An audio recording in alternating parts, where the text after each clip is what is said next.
just don't.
Hello, hello, hello. Can I get a thumbs up if you guys can hear me okay? I want to make sure that the mic is good. And happy Saturday to you all. Thank you for coming in. Welcome, welcome again. Um, you guys could be anywhere in the world, but you're here with me right now, so I appreciate that. Thank you. I see the thumbs up. Whew. Okay. Well, first off, how's your Saturday going? I hope you're having a good one. I am having a great Saturday. It's been a great week. Hello, third ward. Thank you for coming in. I see the thumbs up. Thank you. Smart ass, I see you over there in Twitch. Thank you for coming through. I appreciate you. And for anybody on the Twitch side, I haven't said hello to. If I missed you, I apologize, but charge it to my head, not my heart. All right. Um. Yeah, it's been a good few weeks. I will say that. Um. And I don't know if you guys can hear it. I have birds outside my window. They are loud as I don't know what, but I mean, it could be worse, right? Um. Anyways, what kind of trouble am I causing today? I don't cause trouble. What are you talking about? I am peace and positivity. Peace and love. Peace and love. Trouble. We'll get into trouble later. So yeah, I have the topic as you all can see. It's the pause explosion. And this topic was actually inspired by a stream done by Abba and Preach. I don't know if anybody watches them. You don't hear the birds? Good. Okay, that means that my headphones are doing what they should be doing. Good.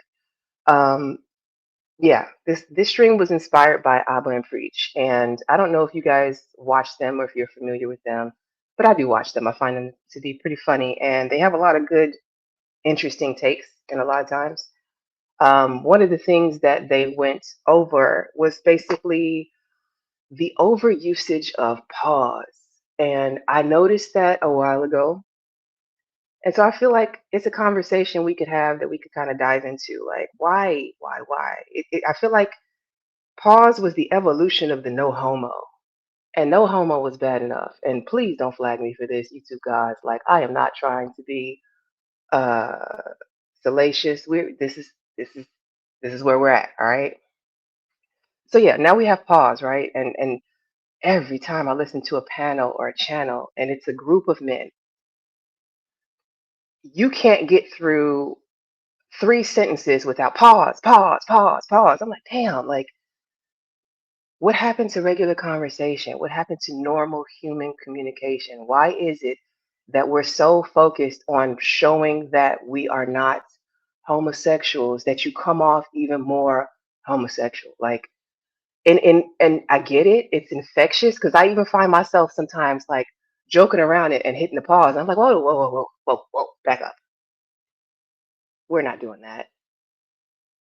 So I started to do a little bit of research after watching their stream, and it looks like the pause epidemic explosion, however you want to phrase it, started with Dame Dash, or at least he's taking credit for it. There's a clip from 2001 on a channel called Bootleg Kev. I don't know who he is, but I came across him and trying to figure out where the hell did pause start. And Dame Dash is the one who is taking credit for inventing the phrase pause. So if you guys will bear with me a second here, I'd like to pull that up and just show a little bit of that. Hey, Miss Parker, thank you for coming through. I see you. Let's see. And then we want to share audio. And I'm going to full screen it if I can see. Okay, you're in the way. Full screen. Bam. Get that up here. Hear it. Embrace it. Pause. Monetize Oh it. God, that was Hold crazy. on. Let me back up a little bit because I didn't pause it in the right spot. Let's back it up a bit. And this If is it's fair coming, why use. fear it? Embrace it. Pause. Monetize Oh it. God, that was crazy. Big pause. Big pause. Big pause alerts. If it's Big coming, pause why fear it? I got an Pause. interview on that one. I'm not Oh playing. shit. Oh shit. Did you invent pause? Yes. Wait a minute. Don't play I did not yourself. know this. I'm the inventor. My So crew, you were the inventor of pause? my crew, the best out. We invented pause for sure. There's nobody could ever say that I didn't. Nah, that's all us. That came from my block. Period. My crew, best out. What year was this? How far are we going I back? don't remember years. When did are we going to like 80? Obviously the 80s, early 90s? Hey, Big J, I see you. Welcome in. I have to pause it. Now, listen. Now, I'm thinking about every time I say pause, and I'm saying it in a regular, normal, the capacity it's supposed to be used in, right? So right now, we're pausing the video because for fair use, we do have to have commentary in between, so we're not stealing content. I don't ever want to steal somebody else's content, first of all. But Dame Dash is claiming that he was the one who, him and his group, invented the pause that is so overly used now.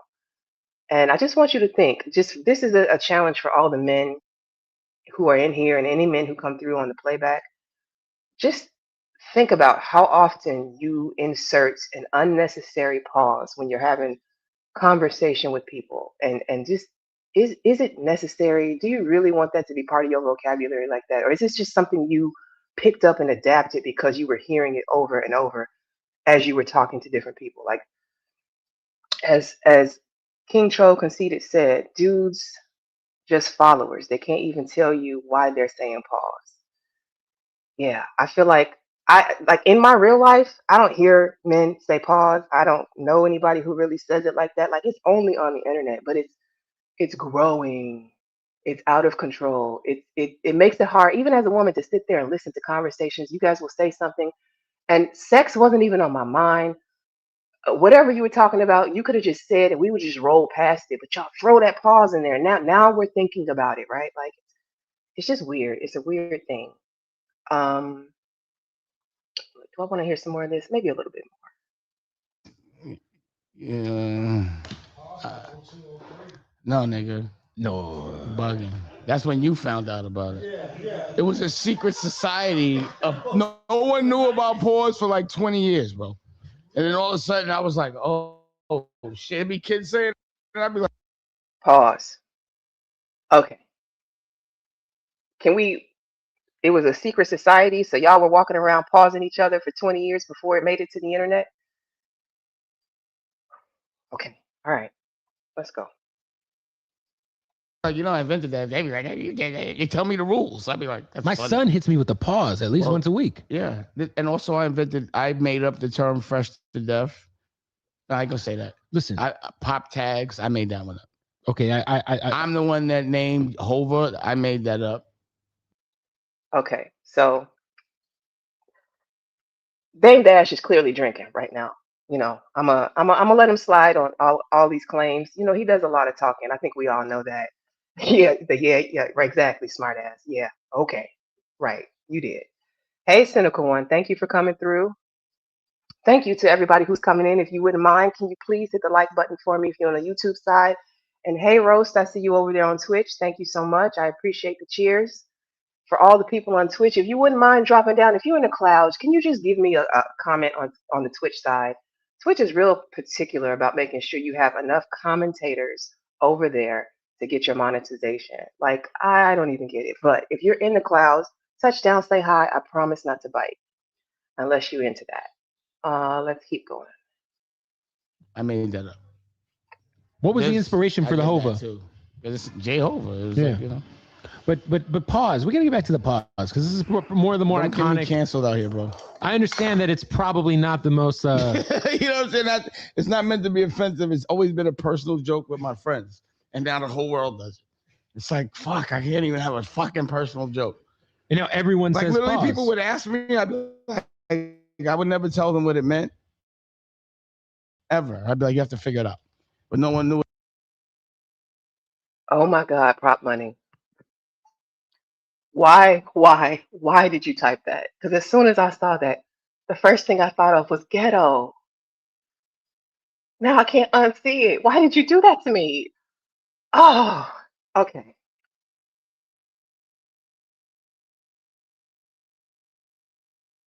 What it meant. Because if you say what it means, All right, think about this. Just show a fucking clip of me in the history of any part of the world at any time that I didn't say pause. were you saying pause? Bro, don't understand. In Harlem, it don't matter how much money you got. It don't matter what you doing.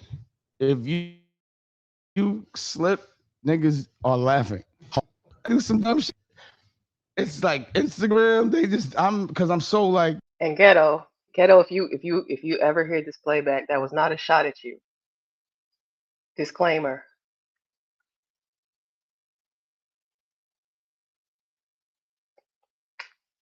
You know, Yeah. so you catch me slipping, it's a celebration. Like, I don't even think I lost a snap fight in like 100 years. You know what I'm saying? Can you remember one of the more funniest like moments in pause history? Yeah, the one with you just now. That Oh, was one of the funniest ones. Because I feel like In maybe history. you have like a like maybe you're hanging out with Bun B and Pimp C in 1998 and they don't know what it You means. actually killed it. You got it. You won. You won. Like you, That- if, like if if somebody you, say, yo, what's the? I'm gonna say the time is the. like if you know you what I saw mean? Pimp C pause Nah, in you made history 99, you gotta tonight. explain No, it to him. you. Okay. Okay, let's get rid of this. You asked for it. I don't need the commercial. So yeah, And thank you, smartass. I see you over there. Thank you for the cheers. Much appreciated. Yeah. So the origins of pause right now lie in at the feet of Dame Dash. He is taking claim for it, and men all over the internet are pausing themselves to death. And I just want to, I just want to know why. Like, why do we do that? I mean, I understand why you say it, but I want to get to understand if you understand why you say it, why you say it so much. Like, y'all insert it in conversations where it's not necessary. And then, like I said, it seems like an evolution of the whole no homo thing, but it makes you, if I got to keep it 100, it seems like the only thing you're thinking about is gay shit. Because every time I turn around, you're pointing out something that wasn't gay to begin with, and you gayified it. And hey, Sock Passe, welcome in. Um, Now let's see. There's one more thing that I wanted to go over. I referenced in the beginning Abba and Preach, and it was because they were the ones who inspired this stream with the no pause, the pause explosion. Because it's like everywhere. Y'all got it, y'all. It's everywhere, all over the internet right now. And so one of the things that they talked about in the live stream they did, which they have taken down, and they've gotten um, like clips right now up. One of the clips is from a few days ago. It says hip hop is gay and homophobic. And I did kind of want to listen to a little bit of this as well. And then I think I'm going to open up the panel, see if anybody wants to come up, and let's talk about it. Like I would prefer to hear like the men's point of view on it, but women are welcome to come up too. And I see I have some new people coming in. Hey, Flip Mode, thank you for coming through. Thank you for showing love. I appreciate the cheers. Very much so. Thank you. I see Frida Green came through. Thank you for coming through. Appreciate you. And then what's this? You've heard dudes pause things that they were saying they were doing with women. Now that's exactly why are you pausing with the, like it's just it's almost like it's ingrained in you to have to prove how straight you are. You know how to prove how straight you are? Be straight. Like you don't have to keep saying, I'm not gay, I'm not gay, I'm not gay, I'm not gay. It seems very suspicious. I don't know if any of you guys know Charze. Charze is a subscriber here on YouTube, and she used to go on panels, and her favorite thing to say is, "Nigga, you gay," just like that. And I miss Charze. I wish she was here right now so I could have her say that, or I had a clip of her saying that because it fits. Y'all don't have to say pause so much, Jesus. Okay, let me see.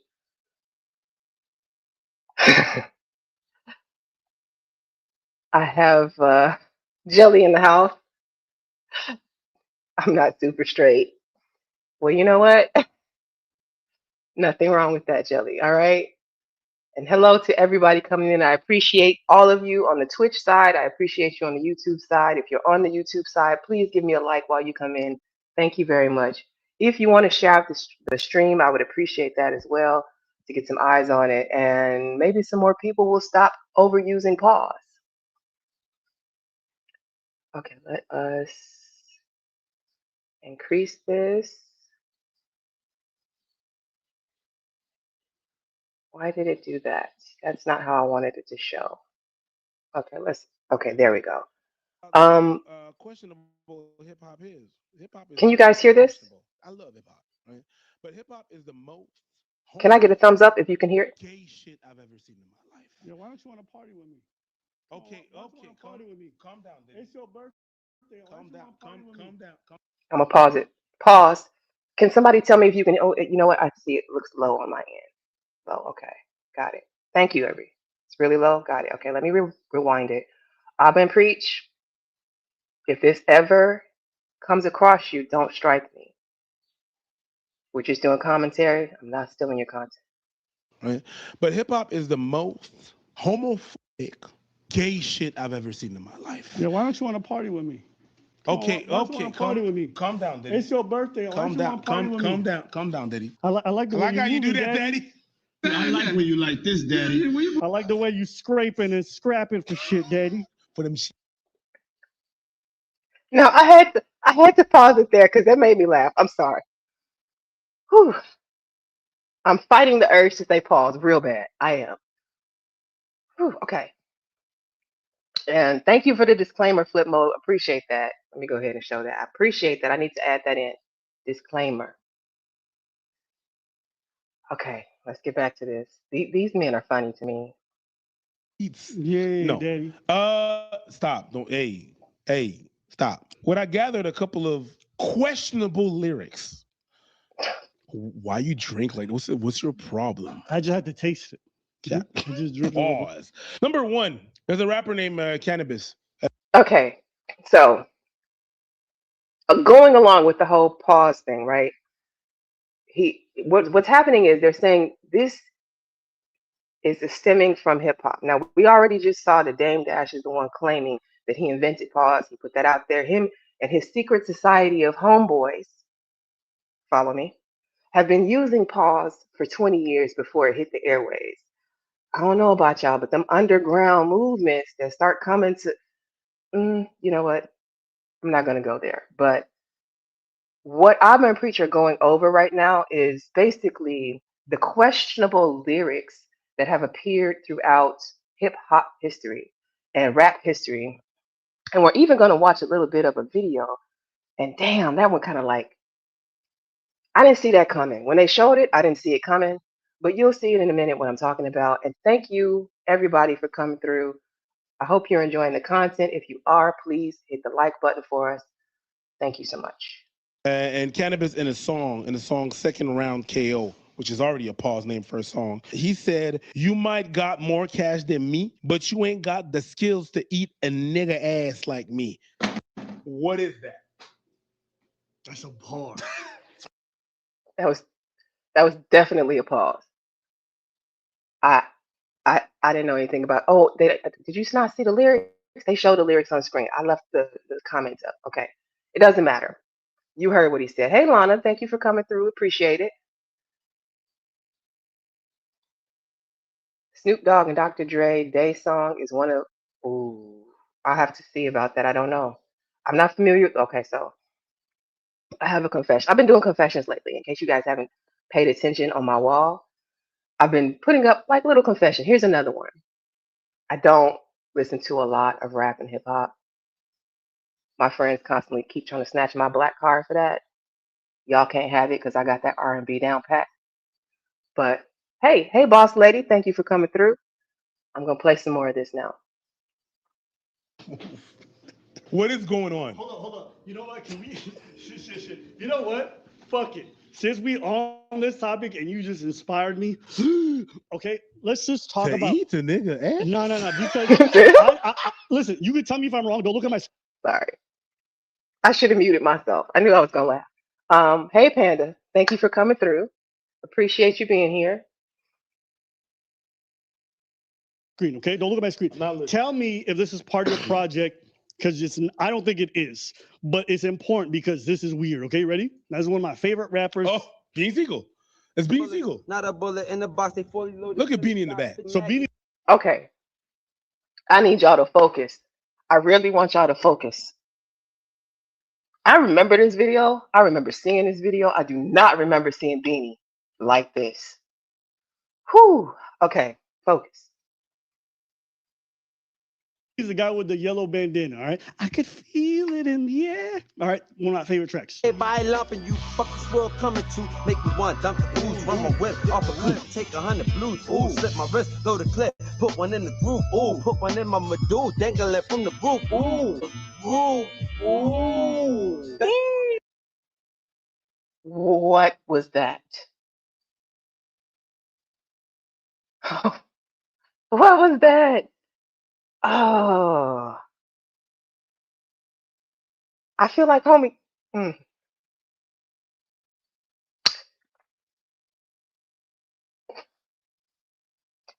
I'm sorry. I'm too immature for this. Okay, we're back. I feel like homie got violated more in more than one way with this video.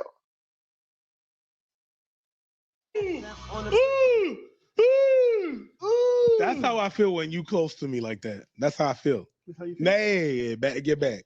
And that with the hand on the shoulder and stuff. Ooh. And maximum with black cells beating up. Used to couldn't keep it up. Now I can't keep it up. God forbid she keep the nut. I better flush it down the Oh my God. Oh, okay. Listen. First of all, hold on. Where's my mouse? Yes, it definitely looked like he licked that man's earlobe. And did you see who is this rapper? I don't even know the guy rapping, but do you see how he's had to hold his composure and act like Beanie is not trying to slurp him up with syrup? Are you kidding me? You said don't do him like that. He did himself like that. That's not me. That's not us. He did himself like that, okay? And he's really zesty. Yeah, I didn't. Boss lady. Boss lady. I have never seen a man look at a man the way that this man is looking at a man right now. I've never seen it. SBK, thank you for coming through. I don't know if I said hello to you, but thank you and welcome in. And if you don't mind, drop your link. He's a really dope content creator. I would like you to share your channel out. I appreciate you coming through. Y'all check him out. He has a great team of people over there. And I will be reaching out to him soon. Every bar kept, yeah, exactly. Too much eye contact. What did you just see? Oh, we're not done. But wait, there's more. We're not done. Giving it to his soul, yes. Oh, it did not age well. That is so true. Okay, all right, I'm caught up. And I've given myself enough time to calm down so I can stop laughing. Okay. PDP. What? Oh, to me, that's the most sus thing that's happened in this whole segment. That right there. Like the way he looking at him. And no, he's resting his chin on his shoulder like this. Some of y'all got like a history. So I just want y'all to know, when I listen to a panel, when you guys are talking and it's pause, this is what I see.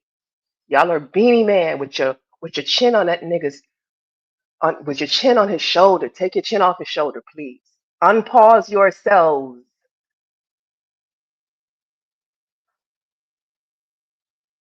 Like this, and y'all be talking about other people gay.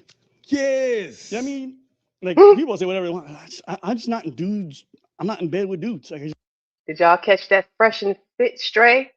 Myron in the bed with a man. Listen, I am not anti-gay people, anti-homosexuality. Let's compartmentalize that. I'm and Preach have a thing going back and forth with Fresh and Fit, and Fresh and Fit called it straight right there. I wanted to point it out because I don't like Fresh and Fit, and I'm down with all the strays. and if you want, but it's just weird how like the most homophobic people have the weirdest suspects. Relationship with that shit. Homies got one of them for your mother and another for your brother. And one. Oh, that's too close for comfort. Right? Didi is New Jack P. What are you trying to smell?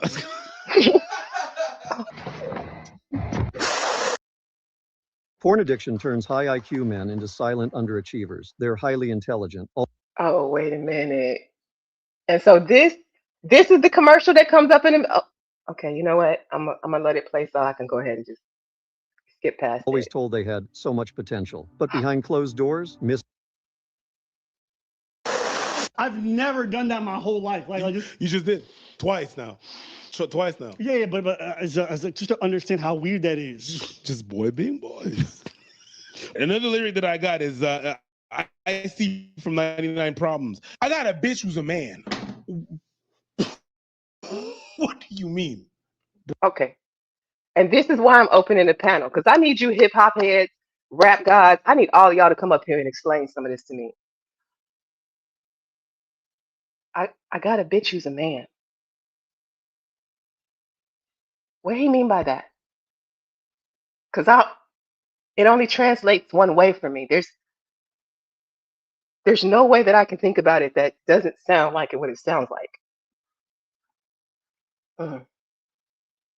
bro.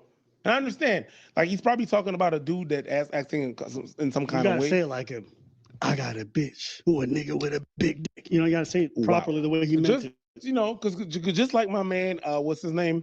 I Show Speed said, "How can I be gay? My bitch is homophobic." Anyways,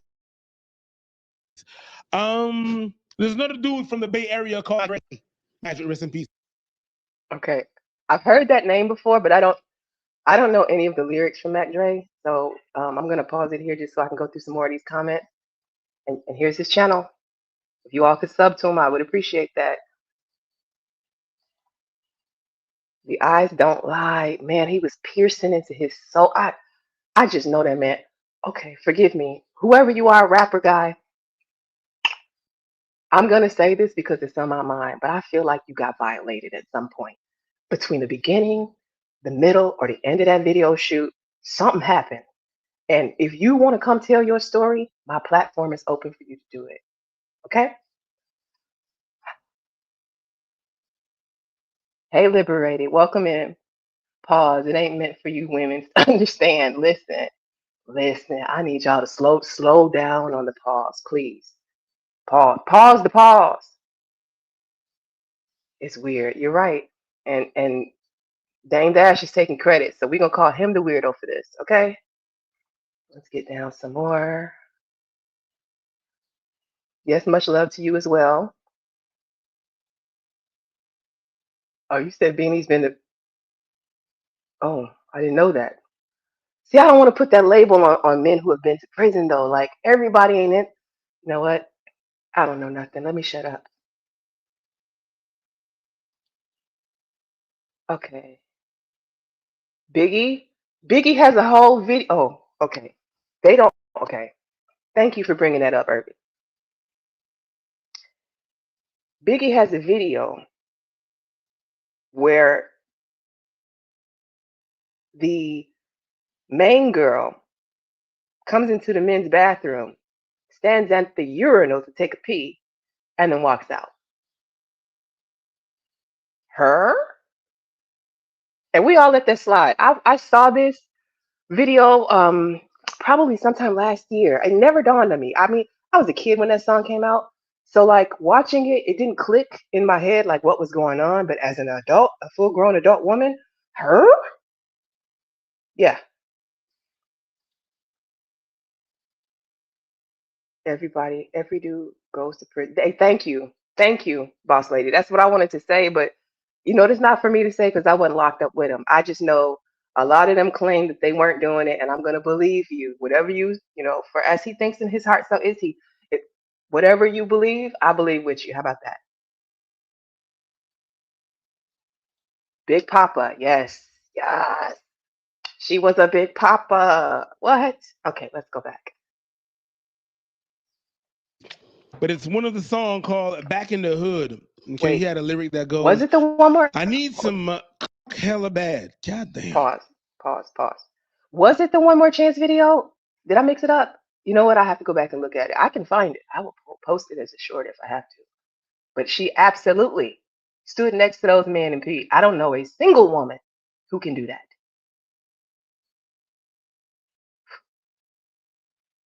I need to be free, steady dreaming about wrecking guts and cock, laying it on my bunk, busting nuts and socks. How y'all let this slide? He said that was Mac Dre. How y'all let this slide? And I say y'all because I say I don't really listen to a lot of the rap music. Like I do more commercial rap. What's on the radio? What's on the radio? Yeah. So I don't know if this song was on there. I don't know it. But how y'all let this slide? That was a real yes. It was the One More Chance video. Looking at him, yeah. It was a real one. That would have been an early case of a real transsexual that just slipped right by us on TV and nobody said a word about. But apparently they all knew. Guys, you can't be hating on the LGBTQ people and having lyrics like that is very questionable. Okay. There's another one that's called Chic Luch, a song called Good Love, starts bad. And Starts the bad. lyric goes, now I'm in the club, no VIP, I'm down low, where every last hoodlum be. I feel baby boy trying to ice grill me. Walk up to him, nice and polite, let him know it's real. Lift the shirt up light. I'ma let it off because I ain't trying to fight. Okay, another confession. Here he goes. Back in my early 20s, if you're from Chicago, then you might know, hey, Prize, thank you for coming through. Appreciate you. In my early, there's an area called Boys Town in Chicago, right? And it's on the north side, and basically it's where like all the gay people go to party, right? So girls go there a lot of times because they want to be able to dance in the clubs and not be accosted. Like you can just dance with your homegirls, dance with like the gay men. Nobody's really fooling with you like that. Like this is if you just want to go and just have a carefree time or whatever, right? So I went with some of my homegirls. I came in the club and we're just there, we dancing, whatever. All of a sudden I look over, I see two of the most thuggish niggas I've ever seen grinding on each other. And the club, it was a white club, like so like the area we were in, it was a white club.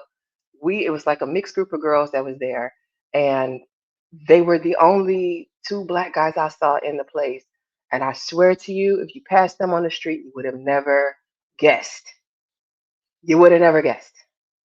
And I think that was my first time getting exposed to thug love. Wait, I think I said that wrong. Anyways, but you know what I mean. Yeah, it was different. Okay.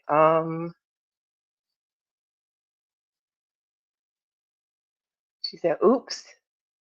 Because trans. Yeah. Well, I've heard a few different men. I'm sorry. Sometimes I have to laugh at myself. Okay. I've heard a few different men in these spaces say that trans women look better than some of these real women. And so I guess they were down with it. Like, I have to question any man who says that. And that's no shot to the trans people or whatever. But like, you can never be a better me than me. Sorry. Um, let's keep going. They all knew because they've been in bed with him. Biggie was just brave enough. Yeah, Biggie was putting her out there. That was his girl. Prize, I did say hello to you. Have y'all seen the clip of Biggie laying in Puffy's chest and they were hugged up during it? I did not see that clip, but it can't be much different than Myron laid up, in bed with the boys in college. I'm guessing it's along the same vein. If you come across it, if you could tag me in it, I would like to see it. Cynical one. You gotta forgive me, SBK. Okay, I'm gonna move past that. So yeah, so I went to the store with my homies, right? Pause. Motherfucker, why? Steve Harvey, yeah, exactly. Why? Thugs be smashing boys. I learned that, boss lady. I learned that in my early 20s, and I was shocked and appalled, but I was grateful for the knowledge. Hello? Yeah, I did say it. I said it. I didn't mean to. It came out like that. Okay. And then there was a guy either on the Real World or Road Rules who was like that, black, and you would. I remember that. I know who you're talking about. Yes, I know exactly. He was. Yeah, I know exactly who you're talking about. I remember that. Sound like the Boondocks. The word pause is interpreted as. Yeah, basically that's how they're using it. Excuse me. The weirdest thing though is that what I've noticed in a trend with the English language is if we start misusing a word long enough, they will put it in the dictionary and it becomes part of like the lexicon now. And I'm worried about that. I do not want pause tainted. Oh, Jesus. I'm going to have a hard time getting through this. I can already tell. All right, let's go.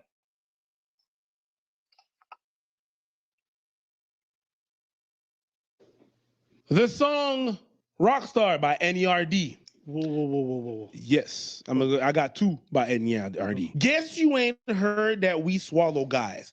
I don't know what to tell you guys. Guess you ain't heard that we swallow guys. It's not a lyric I ever thought I'd hear a man say. Like, not a straight one. Like, if you gay, you gay, right? But like, these are men who are supposed to be straight, who are very much so, a lot of them homophobic in the way that they operate, the way that they move, their lyrics, the pause, the no homo. Like, what's happening? I do not know what to tell you guys, but that's hip hop. The second song, Lap Dance. I dare a motherfucker that's come in my face. I really. Okay. Now, okay. Unc be streaming. Thank you for coming through, Unc be streaming.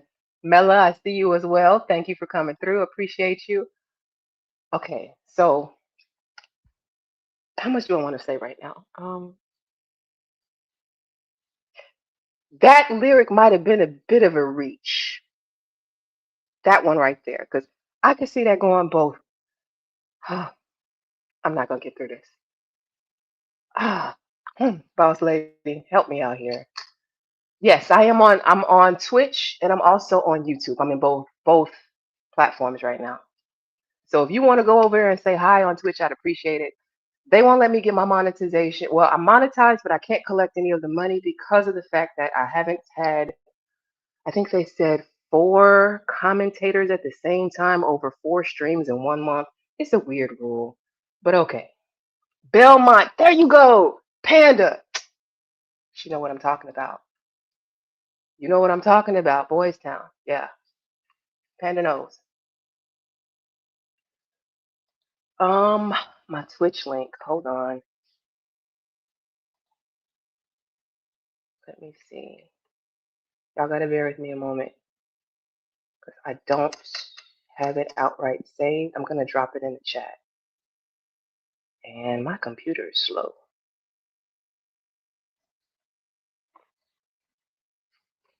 And I want to say thank you to everybody who's come through on both the Twitch side and the YouTube side. If you're over here with us on YouTube, would you mind giving us a like as you come through? I would greatly appreciate it. Where am I? Oh, I'm not logged in here. Okay, this is not what I want. Let's get out of there. 80s 2 and Silk Song. Okay, I'm going to have to minimize this video for a second because I have Twitch loaded up behind the video.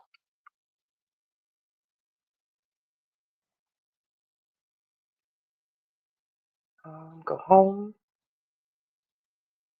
I need to get out of the creator dashboard. Let me go to my channel.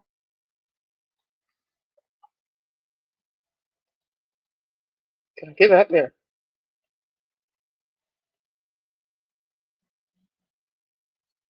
Thank you, Stock Buffet. Appreciate you posting it. You got to it before I could. Appreciate that. So if you guys wouldn't mind, anybody who has a Twitch, if you wouldn't mind following me on Twitch or commenting on Twitch, I would greatly appreciate that. That would help out the content, the channel a lot. You just got to go over, comment. And thank you for the cheers, boss lady. I appreciate you. Thank you so much. Okay, anybody who has a Twitch, if you wouldn't mind following me on Twitch or commenting on Twitch. I don't want to hear myself again. Anybody who has a Twitch, if you wouldn't mind. Okay. We don't need a double stream of me. Let me get back to, what did I do with Alpha and Preach? Is it here? Nope. Did I get away from it completely? Good, I didn't. Okay. So back to the video. Thank you, Prize. I appreciate you being over there. I see you.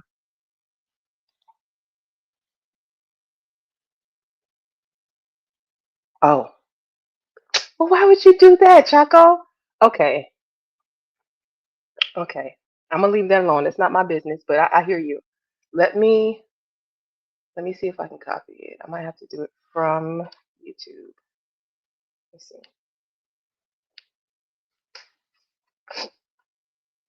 Can I click it? Yes, I can. Give me just a second. I'm gonna post it.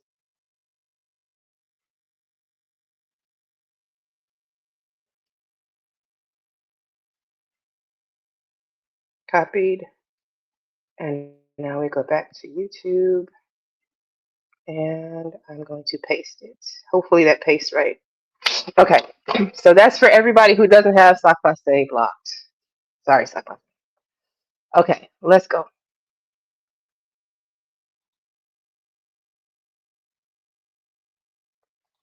I need you to go full screen, real full screen. Okay.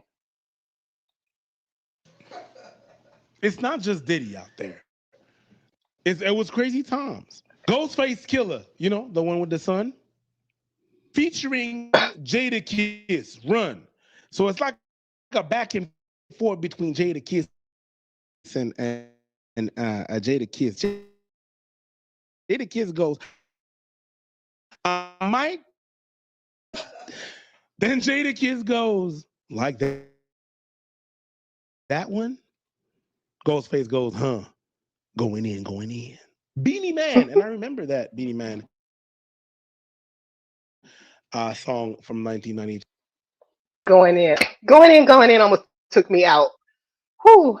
I'm telling you, I am not mature enough for that. Okay, let's go. Thank you. I appreciate everybody over on Twitch, everybody coming through, dropping down. Thank you all a lot. I see you. I want to make sure. Can we get somebody to block out this social? This is a troll. And yeah, if we can get one of the mods, if I have a mod over there, can you block them out? Get them out of here. Let's see. You know what? That's a good point. He did point out a lot of New York rappers. And where was Diddy? New York. I'm sorry for anybody from New York. You got to blame them. Don't blame me.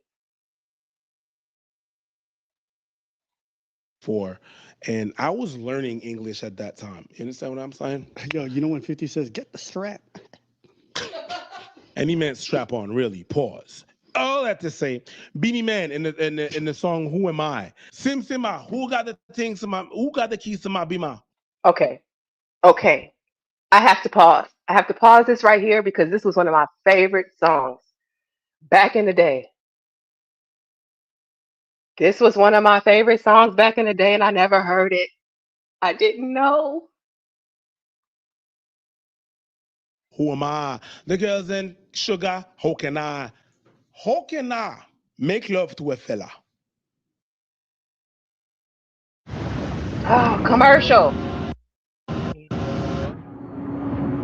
See, this is why I have to get my Twitch money so I can pay for YouTube Premium. In a rush. Pass me the keys to my truck. Okay, I want to rewind just a bit. Fellas, come quick. Hey, Did I rewind too much?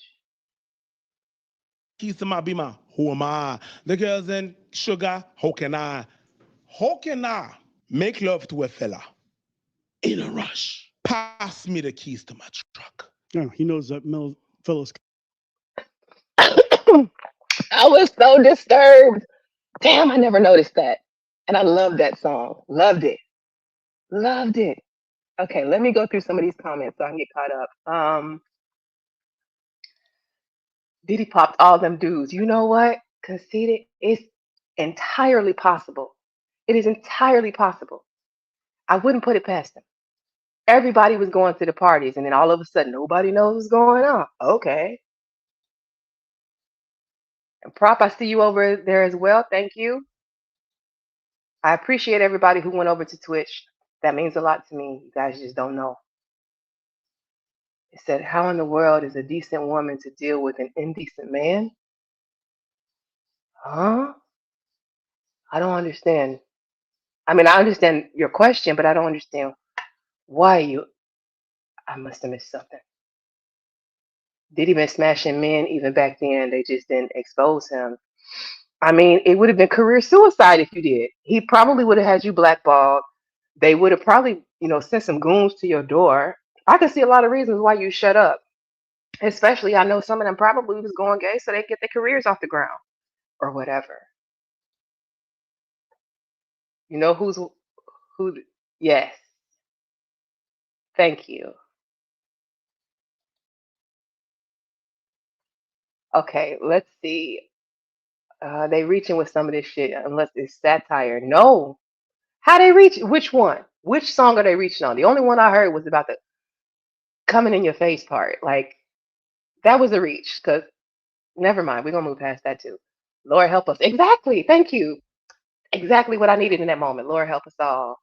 Reggae music was very anti.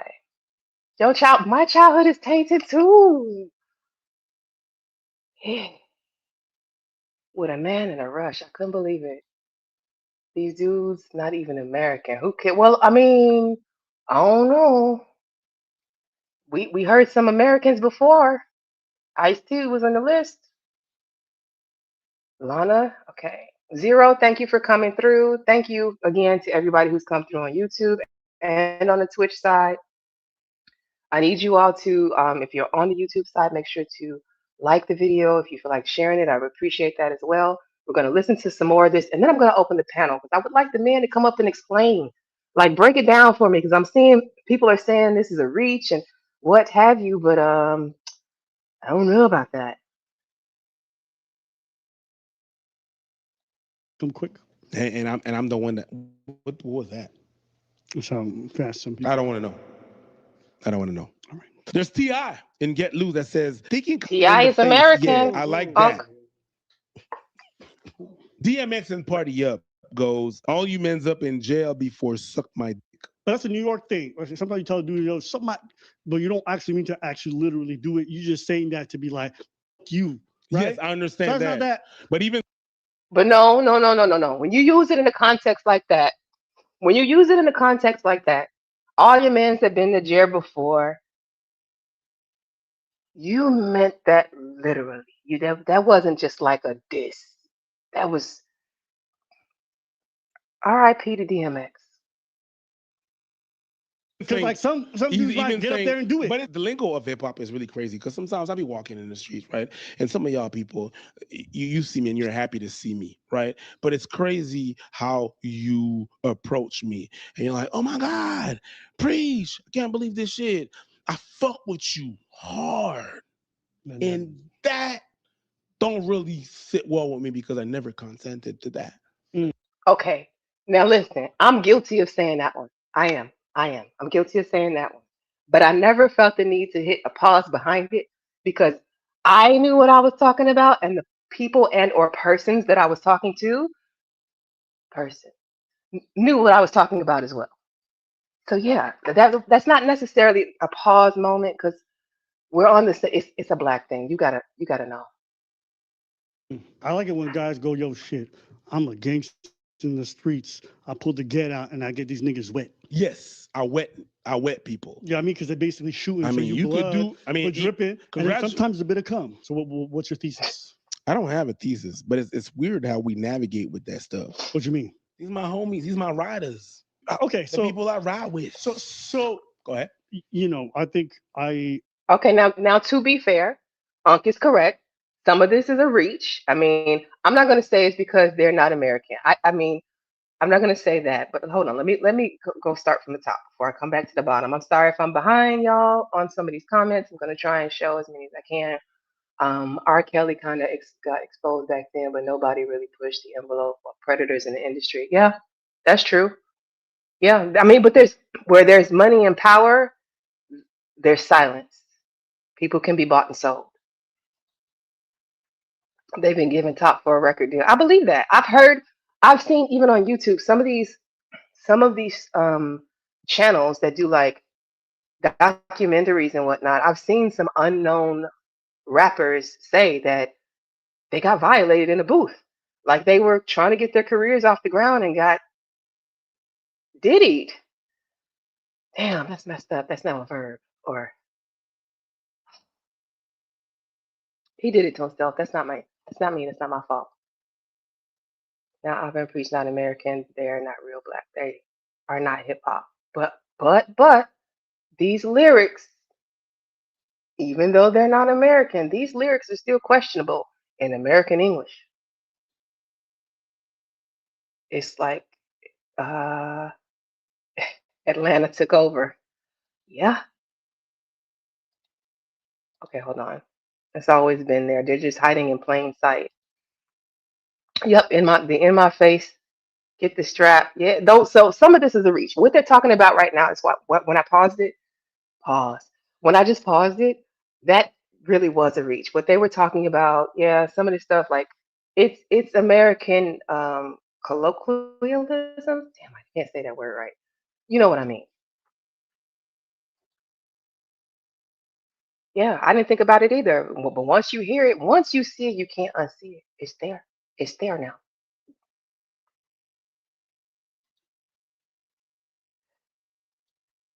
And they're not American. You're right. They're not like us. We told Drake. We did say that. I'll say that's a reach when somebody say they fuck with you. That's true. Because I say that enough for me to say it. I claimed it's a reach. It's a reach. All right. Thank you. The come in my face was the context. Okay. Yes, you're correct. So there you have it. That was a bit of a reach. He stretched it when he said that part. I remember in New Orleans, dudes was calling each other little daddy. Do we have to get in New Orleans and Lil Wayne and the whole kissing thing with Birdman? Are we gonna go there? Because that was the thing. I remember. I was there. I saw it. That was a whole thing. Lil Daddy. Yeah, yeah, yeah.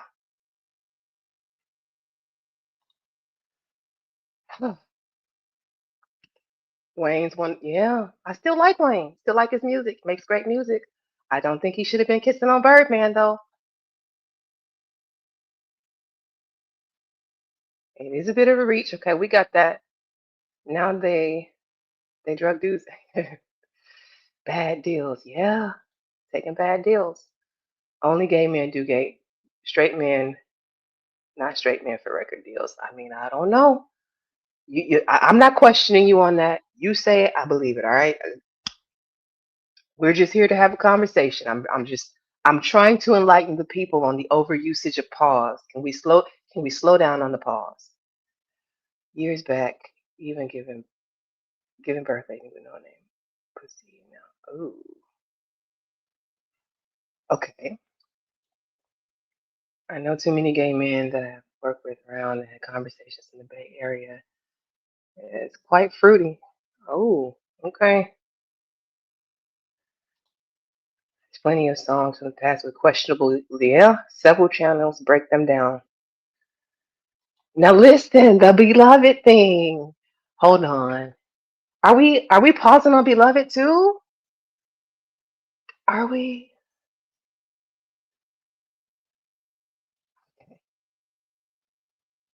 Alvin Preach don't understand the slang. But Unc, okay, all right. But Unc, I want you to come up. I especially want you to come up when I drop the link, all right? I'm gonna let you get all that off. Um, Wayne calling Birdman daddy. Y'all should have known it was something. I did. I did. That was a lot for me back then. But so you can't wait a minute. So beloved is out. Okay, let me go back to the video. You can't call another man beloved. Okay. All right, got it. I don't even think a lot of these is like really gay, but in this context, it is sus. And because these people have made the standard for sus so bar low, Yes. and so yeah, I think the main issue is that they've made this masculinity image of themselves so like I never that it's impossible to live up to, and a lot of them end up saying such. When he said that part, you know what? When people like, I know black, I know Fighter has said that before over here. Like, I know black, I Dominican. When he said, I never gay, I know gay, I know gay. That's what came in my head. I'm sorry. 100%. But Words in Hip Hop is going to be Jamaica. That's ever sure. Like they are on another level. You can't even. They're going to twist words. You know what I mean? Shout out my man Gallus in Paris, but he has a couple of skits about that when he's talking with his boy Mark, and then someone that walks in a Starbucks, and he said, "Yo, can I get a coffee? Yeah, with what? Can I have almond milk? No, sir. What you say? They want almond milk? No, almond, but because of the pronunciation, they really be like that. You know what I mean? I don't know about this. Do I have any Queen? Are you in here? Queen Cascade? She's the only one I know of who has Jamaican history. Is this true? I don't know. I've been to Jamaica before. I know that they are very much so not about that life. Like another confession, story time. When I went to Jamaica, I had gotten down there and found out that like 2 days before, someone in another hotel was unalived for being caught gay over there. So when he says they don't play about that, he's very much serious. Like that person got macheted in the hotel, and I think like that was a lot. Anyways, moving past that. There's a bit of irony, and this is like subjective because everyone's going to have their own idea of what a man is. But for a lot of these folks, like their idea of a man is like funny to me because they spend so much time being actually concerned with whether or not they look gay that they're so concerned with what other people think is like the opposite of manly for me. Carving your own way in the world and doing things your way is just like you're so captured ideologically by this idea. Beta. Right? Like to me, that's weak. How does it look? And that's why folks were like, oh. Okay, so I'm going to go through some more of the comments. We got to stop the video. I'm not trying to infringe on anybody's copyright. We're doing a review. I'm doing a review. I keep saying we, like there's more multiple personalities. How about that? Let's see. Birdman kisses boys. Yeah, he does. And he rubs his hand like Birdman when he does it. Words regularly used in this country confuse foreigners, and it has a completely different meaning to them. No Backty Boy shit. That's right. They don't play that. They don't play that at all.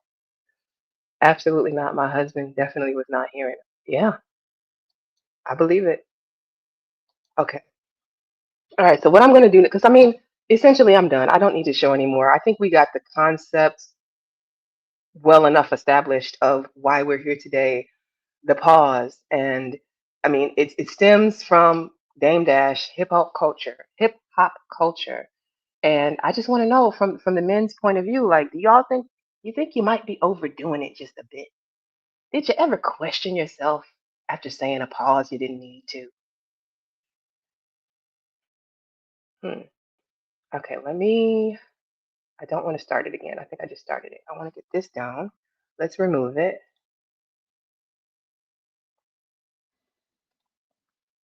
And we can go ahead and stop the video. I don't know if you guys can hear it. It's playing for me, so I'm pausing the video. And then let me get the link.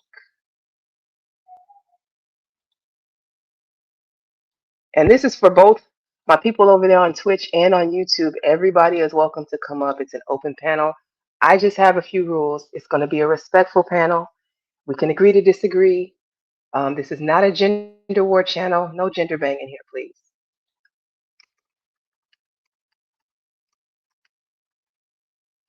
And then paste. All right, so the link has been dropped on both sides over on Twitch and on YouTube. I'm going to get it pinned. Oh, can I pin it here? Pin the message. Message is pinned. All right, so yeah, we have it pinned. Okay, good to go. So let me go through some more of these comments. They definitely don't play about that.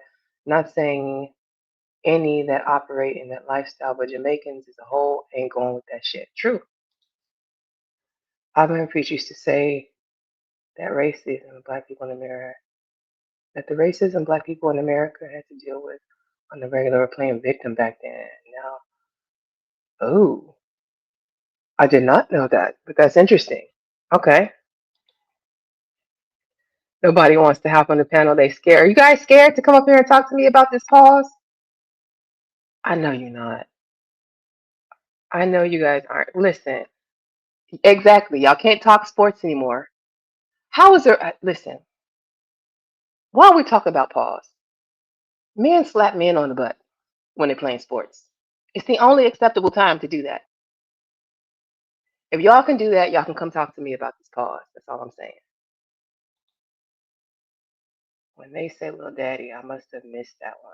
That was a whole error. That was Louisiana though. That was a Louisiana thing. That wasn't, that wasn't us. They don't like us.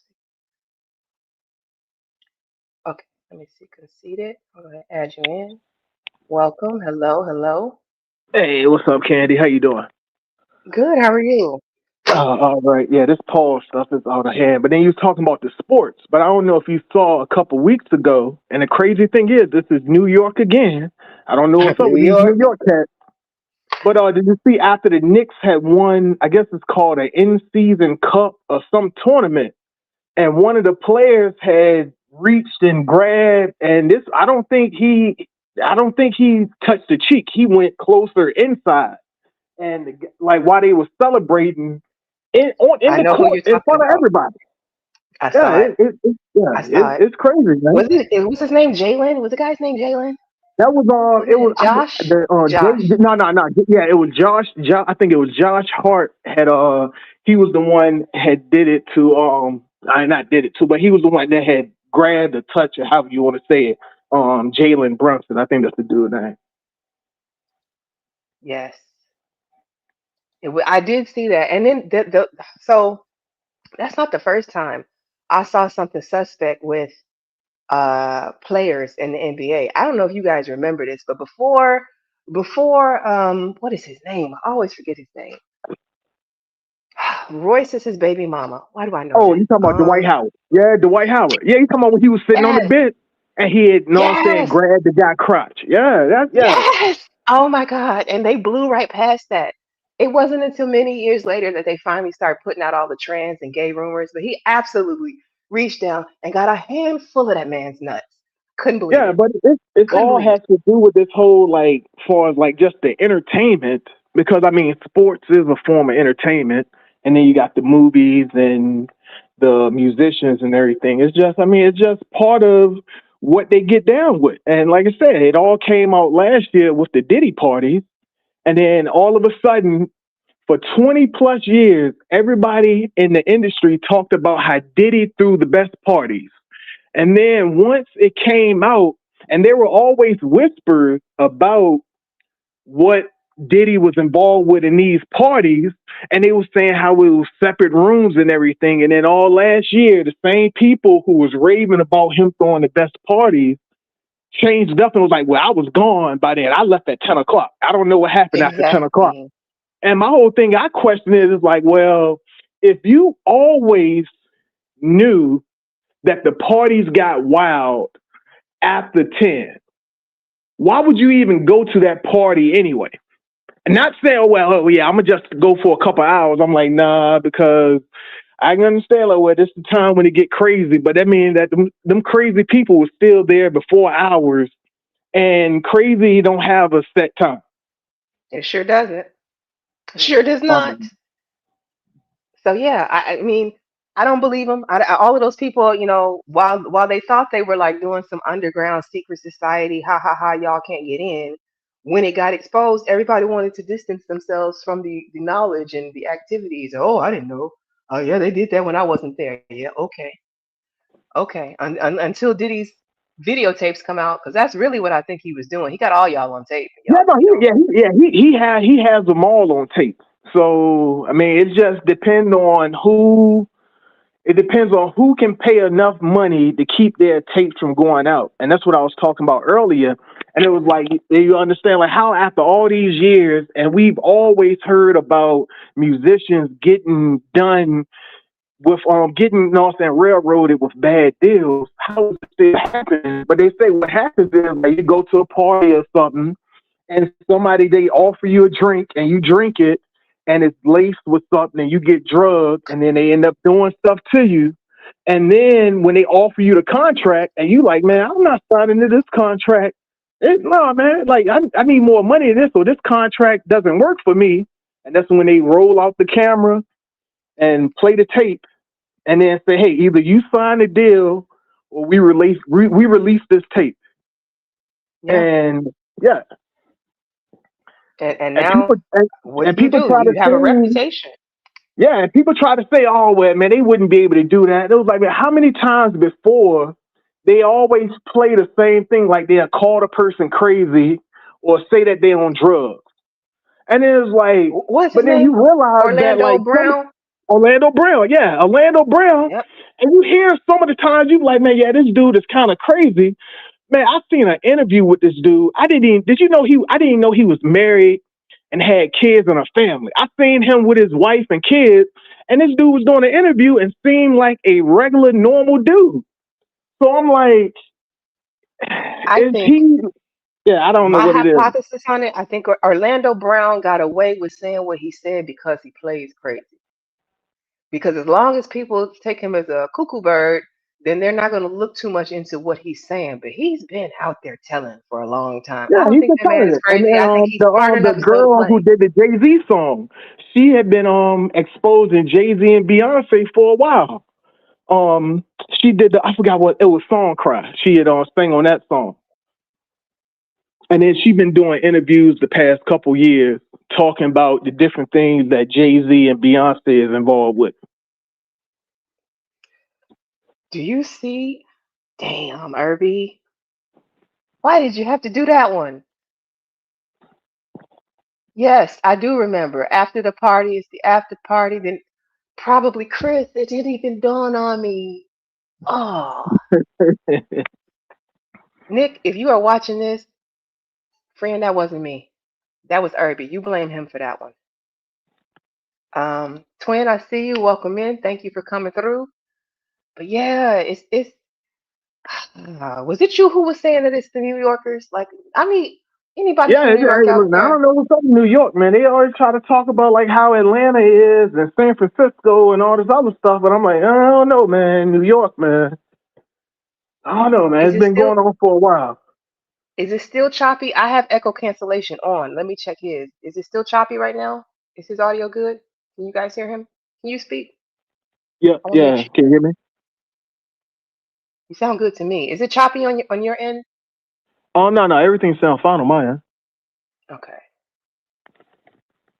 Let's see. We've been through some of these. Orlando definitely playing crazy so much. I think he believes his own act. That's true.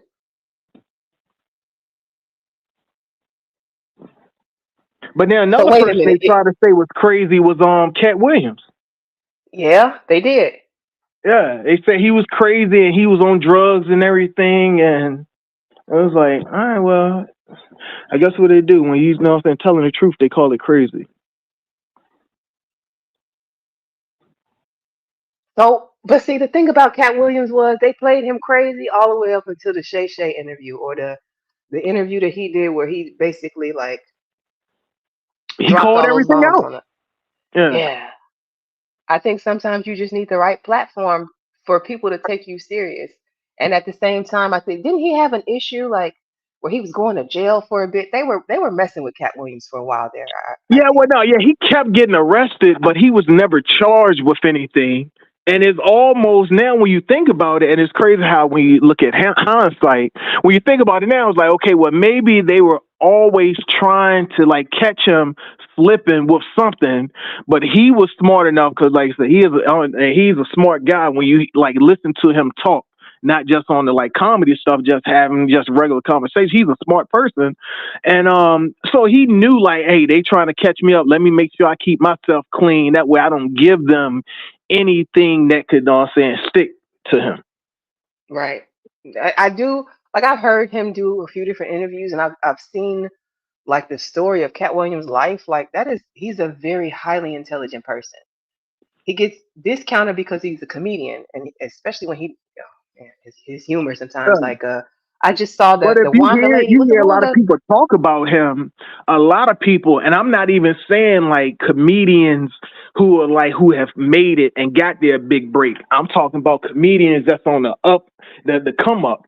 And I've heard countless comedians talk about how he's like helped them out and then either like help, you know what I'm saying, platform them and launch them into other things, or he helped like pay their way to get through certain things when they were kind of struggling while they were coming up. And I'm talking about, it's plenty of people I've heard say that about him. I don't think I've ever heard anybody say. Well, I think the only person is the dude Ali. I forgot what his name is. The guy from Texas. I think he had bad run-in with Cat Williams. But even then, that story is kind of questionable. But you're getting 2-3 different sides of the story. Yeah. He said Cat Williams helped out a lot of people. I believe that. Like they come out and they say, I think he seems like a humble man. Like when he goes through and he's actually doing his um what do they call it? Philanthropy. When he goes through and he's doing it, he's behind the scenes with it. But I like that about him. You know what I'm saying? Like Yeah. so. Oh, Tiff asks, what is this? What's the topic? The topic is pause being overused in conversations. These men get on these panels, and I swear sometimes when they're going back and forth, it's a pause fest. Pause, pause, pause, pause. And it's like a lot of the time they don't even need to just let's just keep going. Just say whatever you have to say and keep going. But basically the premise is in the attempt to not sound gay, it's like gay is the only thing that you think about because every time I turn around, you're pausing on something that doesn't need to be paused. And this all stemmed from Abba and Preach Live that I was tuned into. I watched it and I was like, damn, he's right. Like this, it's been on my mind. It's something I had been thinking about, especially because now it's to the point where I felt like I was starting to say pause. And I'm like, hold on, what the fuck is happening? Like, oh no, we're not doing that.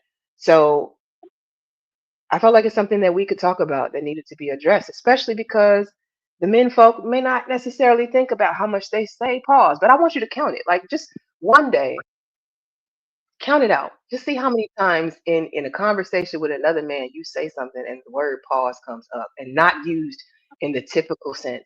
And just ask yourself, do you need to do that? Because I don't think you do. I miss the days when men just spoke like men. When they just had conversations. I never heard my dad, my granddad, or any of my uncles ever have to say a fucking pause ever. They just spoke. Yeah, I would agree with that.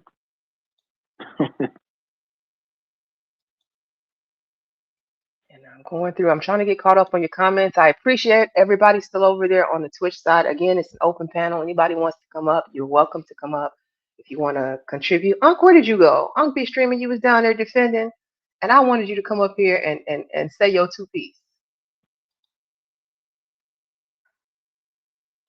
Let me read this song. Okay, you're talking directly to Tiff.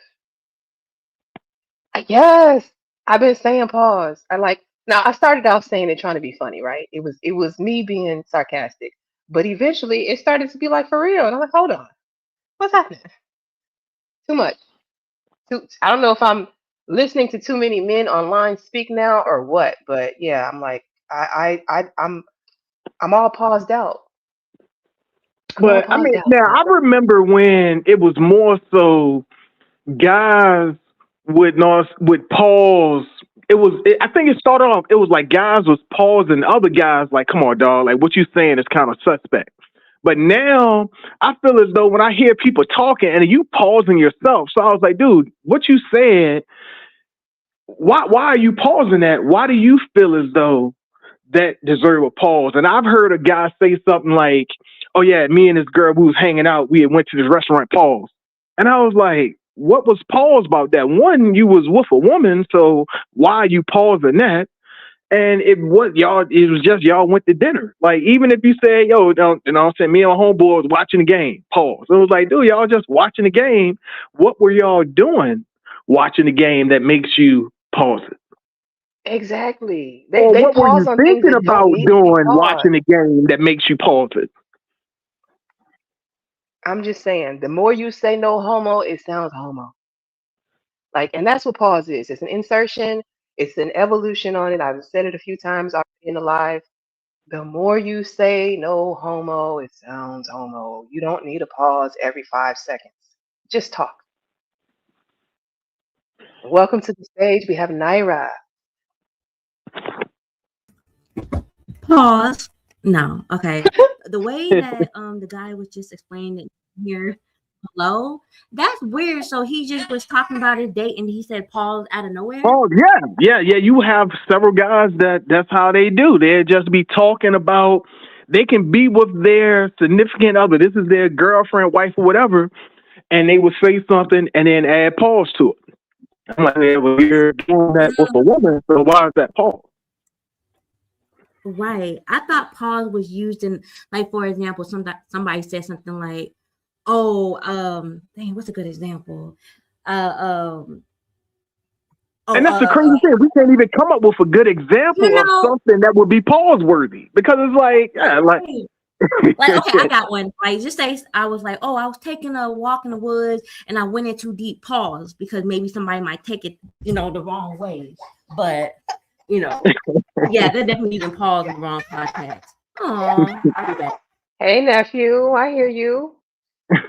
But yeah, the in too deep part, yeah, I can see that. That would be something somebody would say pause over. And I don't recall. You said Jay Prince told Themis to stop using the word penetrate. I think I'm gonna need some context on that one. Backstory. And I'm glad you said that word. That's what I was about to say. Have we gotten so dumbed down as a society that we can't get if I hear you say something, I can get the context of what you're saying and I know what you mean by it. Now, sometimes it might be some confusion, but I've never had a situation where it's been a misconfusion and it's been something that was homosexual. So I don't understand why these guys be so fixated on talking about the homosexual stuff. It seems a lot of men are not secure in their masculinity, or they're insecure about their sexuality. I could be wrong about that. And then I said a lot of times, a lot of these dudes don't like women. Yeah. Okay. It's now, yeah, exactly. Physically type, darn. Exactly. No pause. I'm gonna make no pause. So we're gonna have a no pause movement? That's what we're doing now, Liberated? Oh no. That's funny. That's fighting fire with fire. Funny. So yeah, I don't know. Like I hope this reaches all the ears. I can't tell you guys what to do. I would never even attempt to do so. I'm just trying to shine a little bit of a light on the whole pause thing and maybe make somebody think about it. Maybe you could say, we need pause rehab. Like, is there a pause rehab that we can go to where we can just dial it back a little bit? Like, you know what I'm saying? Maybe like a 3-month program, a 3-week program. Can we get through like a 30-minute conversation without using the pause? Can we try that first? I mean, but having a no pause movement, isn't that like, taking a little too far? Like I said, pause is a moment, because I couldn't come up with a moment because it's like, it's not one that you plan. It really is like you're in a conversation or you hear something like, wait, pause. But it shouldn't be like, I don't know, like. But why do we need, why? Okay. My question is, why is pause even necessary? Why do you, if you say something, because we used to say stuff and it wouldn't be it's only suspect after you think about it. It's like a replay button. Now, you know what I'm saying? That's what made it all of a sudden suspect in the moment. And now you hit a pause with it. But if you just kept going with the conversation would just flow. Mm-hmm. No, I get that part. So is it mainly used when something's like inappropriate, or just like a moment of, oh, wait a minute, that was like a moment? Not a moment, but it used. I'm going to replay the Dame Dash part because I don't think you were here for that. I'll replay that in a little bit. But it used to be, it was used when someone said something that could be sexually suggestive but wasn't intended to be that way, right? Right. Now, like Conceited said, they say pause like every other damn word. If you listen to some of these panels, Um, like it's like a ping pong competition. Pause, pause, pause, pause, pause. Bing, bing, bing, bing. That's what I'm hearing. I'm like, slow okay, so down on that's the pause. annoying. Like it's annoying and it's interruptive and it's unnecessary. And it to me it takes away from the conversation. Like, and then again, as not that you should care what the outside world thinks of like the black community and the way that we communicate. But if I were an outsider and y'all are pause, pause, pause, I think it looks y'all are trying too hard to look straight. And you don't need to do that. Yeah, that's true. Like, So why you gotta try so hard? Like, that's a little suspicious. you That's suspicious. exactly. That's suspicious in my That's Cardi B weird. voice. That's suspicious. Welcome to the Oh stage. my We have God. Liberated, That's not Liberated, sorry, Zero. I'm sorry, I was looking at Liberated's What's up, comment. boy? It's Zero. What's up? hello, hello. Hello. What's Hey, going on? what's up, y'all? I don't know why I was expecting Zero to be a woman. Okay. Hey. Oh no. Why you think I've been woman? I don't know. Zero sound like kind of feminine, so I'm like, I don't know what I was expecting. Hi, how you doing? My bad. Zero is Yeah. feminine. How you gonna assign a sex to a number? No, just okay. Liberated Soul came Zero's a back for neutral me. now. I thought he was a woman Balance. too when I first interacted with him, just by the name. So I mean, I didn't really No, I didn't see the zero is a picture. very neutral number. It's a zero. No, Welcome, it Zero. is. It really is. But I don't know. I always seen that name, and for some reason, I always thought that was a woman. Sheesh. Just by the name, not even by the voice. Don't take it away. I can't say that's not the first time somebody had thought that. I was like, okay, well, I said, people, I guess people assume certain stuff, can't help how it come out. So Mm-hmm. That's true. Come on up, Liberated. I see. Come on, so you trying to summon me? I sure am. I sure am. I'm peer He be pressuring and camera I'm using shy. all my black girl magic. Come on up. Don't be In fact, shy. I haven't put spoken that to you good in a God, while. good guy, hallelujah, man.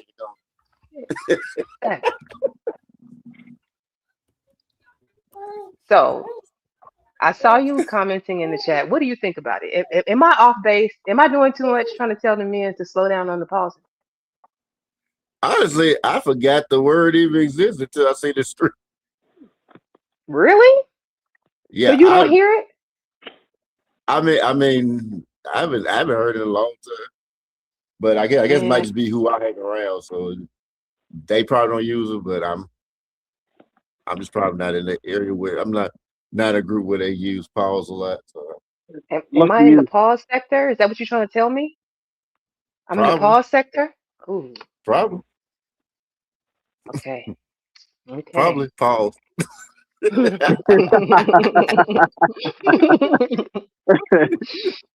Mm. I always notice like when dudes start like that no homo stuff, it was like you were saying so gay, but you try to cover it up. I try to say no homo. It's like, nah, bro, nah. No, don't try to cover it up by trying to say that, because that don't make you look good. It doesn't. Mm-mm. It doesn't. It really doesn't. I'm loading up the Dame Dash video again because Dame Dash claims, I don't know if you were here at the time when I showed it, but that was the start of the content. And basically, Dame Dash has claimed that he was the one who brought pause to the community. It was him Really? and his group of people. Yeah, we're gonna watch that again. Oh Lord. Let me load it up. Add to stage. I think if I was Dame Dash, I don't know if I would claim that. That's what I was thinking. And then this is from a creator called Bootleg Kev. I don't know if anybody follows him, but I want to make sure he has proper credit for. I want to make sure he has proper credit for showing us who gave us the pause explosion, who led us to this point here. All right, I'm going to play it. Well, let me turn the volume up.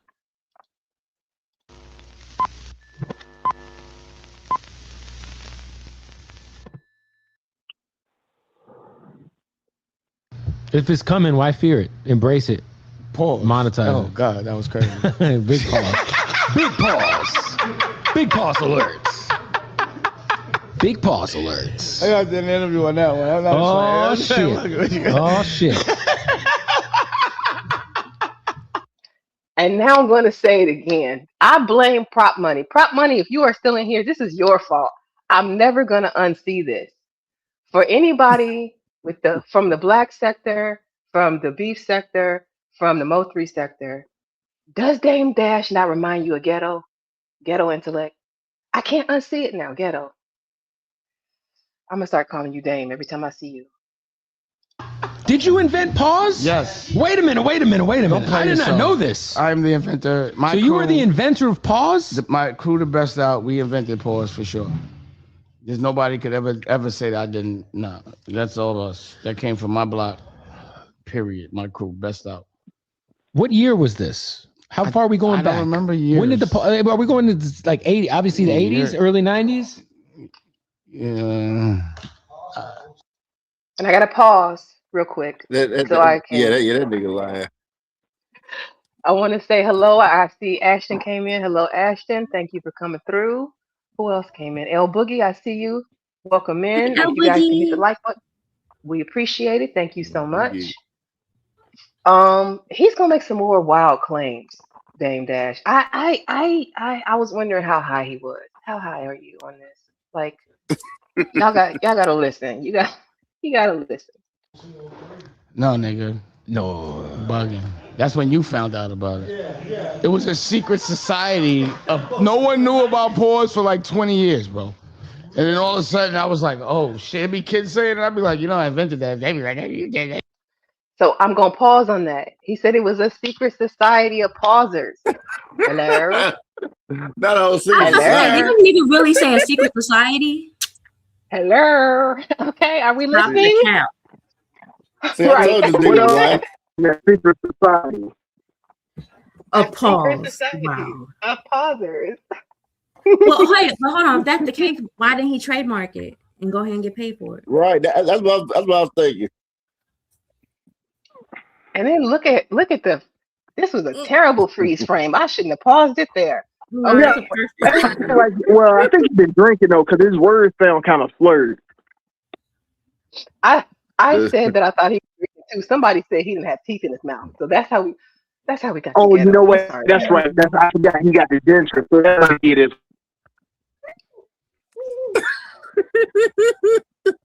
Like, even the baby said that's count.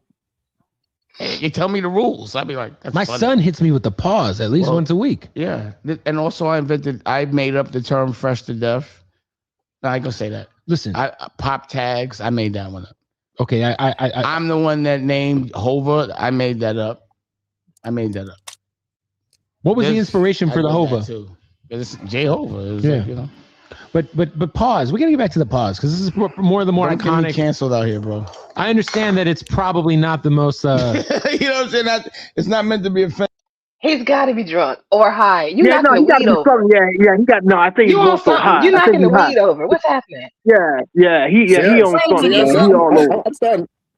I'm starting to see why Jay-Z really broke away came up from with fresh to death. That's what what he's he's saying right claiming. now.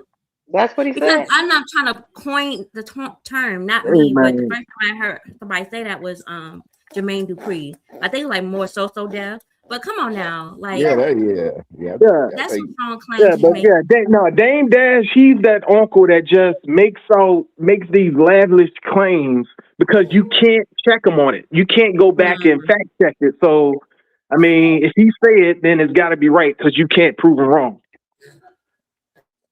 I mean, you know what? These are crazy, wild claims. I mean, that's like saying, what's her name? You're right. Who said he should have trademarked it? Like, I feel like Dame Dash always wants to tell us how we're bad business people. And Yeah. About to for him to have this business mindset, you created all this stuff that's taken off and haven't profited anything from it. Now you're trying to come and take credit for it. Come on, dog. It don't work that way. See, this is why I can see why Jay-Z wanted to break apart from, because he was like, man, this nigga just is bullshit. I don't know. That's another story right there. I don't know. I'm sure there's more, but I gotta see some of why he wanted to leave. But you can tell like they are two. They have opposite, like, you know what I'm saying, mentality. So I mean, I guess it kind of worked until they reached to the point where it's like, hey man, we got to go our separate ways now. You want to drop me from my own panel? You can drop me from my own panel for $50. You sure can. Liberated. You sure can.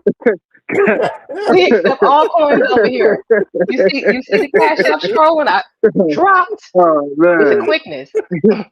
Man, I've never heard somebody say they want to drop somebody off their own panel. Welcome in, Scholar. Dame struggles with drug addiction. He struggles with a lot, apparently. Reality. Reality is one of them. He got a reality addiction. You can't trademark a word. Yeah, I think Paris Hilton tried to do that with That's Hot. Didn't she try that? No, well, I think it's the way you got to do it because Pat Riley had trademarked 3P. Yeah, I think he's got a trademark on something like the word 3P, or like, let's say if someone like when the Bulls had won, well, Michael Jordan had won his first 3P, they tried to do it, and I think he had a trademark on it. And then even when Pete Carroll was at USC, and they were going for their third championship, and then they had apparel that was saying 3Pete, but it was his face and PETE. That's how they got around it. So it's ways you can trademark words, but I forgot how it got to do it. But that's the only word I know that's been trademarked is 3Pete. Okay. I learned something new today. I did not know that. Definitely did not know that. Let me see. Reality deprived. Yes, he is reality deprived and drug fueled. Very much so. Pause. Oh, let's see. But pause been a word. Dame didn't invent it. Right. He didn't invent it, but he's saying he introduced the usage of it when. Don't forget he created a secret society of pause. Right. It was from the secret society of pausers. That alone is enough to make me want to stop. Like, I don't know about y'all, but hearing that it came from a secret society of men's that Dame Dash was included in might make you want to pause on pause. I'm just wondering, like, what kind of greens they had to do, like, what kind of like secret code like they use of the pause, like, to do that? Because I'm the real question is how many homosexual conversations did y'all have to need to pull pause in? Yeah. Just think about that. Like, I guess pause is the safe word. Is there a safe word basically in a secret society? It's got to be. Yeah, it has to be.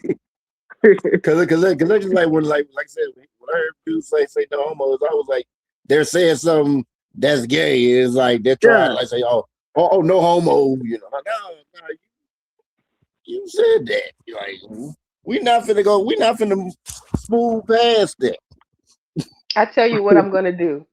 I just had a great idea. I am going to next week, from this show until my next show next Saturday. Please tune in next Saturday at 4. That's the plug. From now until next Saturday, for every stream that I watch, I'm going to take the name down of the stream, the content creator, and I'm going to count. I'm going to have a pause counter for as long as I'm in that stream watching how many times pause comes up, and I'm going to report back to you next week. All right. Hey, I'll tell you what, I'll do the same thing, Candy. Thank you. That would be a great experiment, so we can see if I'm off base and it's being overused, or if it's not being overused and I'm off base, or if it really is. We'll get a little bit of a research behind it. Let's go. Some people would make a drinking game out of that. Oh, I'd be. I don't know. You get it. Hey, you watch the right. You watch the right panel. You might be in the hospital for alcohol poisoning. That's what I'm saying. And I'm a lightweight when it comes to drinking. Yeah, first of all. So, like, I'll be under the floor. Yeah. You know about that.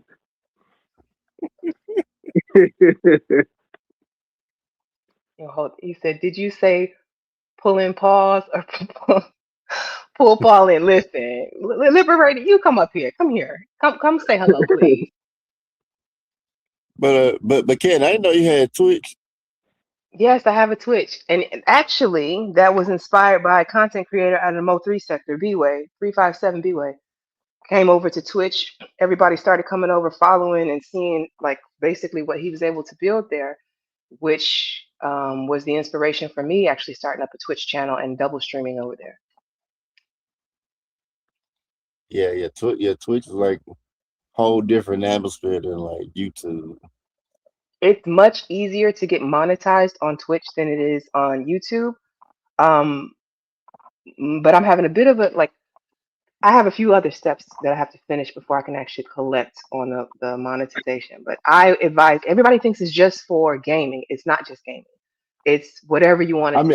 It started out for gaming. It started out with gaming, and then it just kind of just expanded later on. But yeah. I tell you, the only thing I don't like about both Twitch and Kick is like, man, it's too much stuff going on. And it's just a sensory overload for me looking at just all the different flashing colors and everything that's coming up. And I was like, no, I just need I'd rather have basic, just black and white and just look at everything like that. I manage everything through StreamYard because I have my StreamYard connected to both. I haven't mastered being able to be as involved on the Twitch side as I am on the YouTube side. But I try to make sure that I'm not leaving my Twitch folks out because they are very supportive and I appreciate them for that. And Stockpaste asked, before you go, Stockpaste asked, can we count how many times y'all say pause tonight? Only if you do it with a shot. Every time I said pause or anybody else said pause, you gotta take a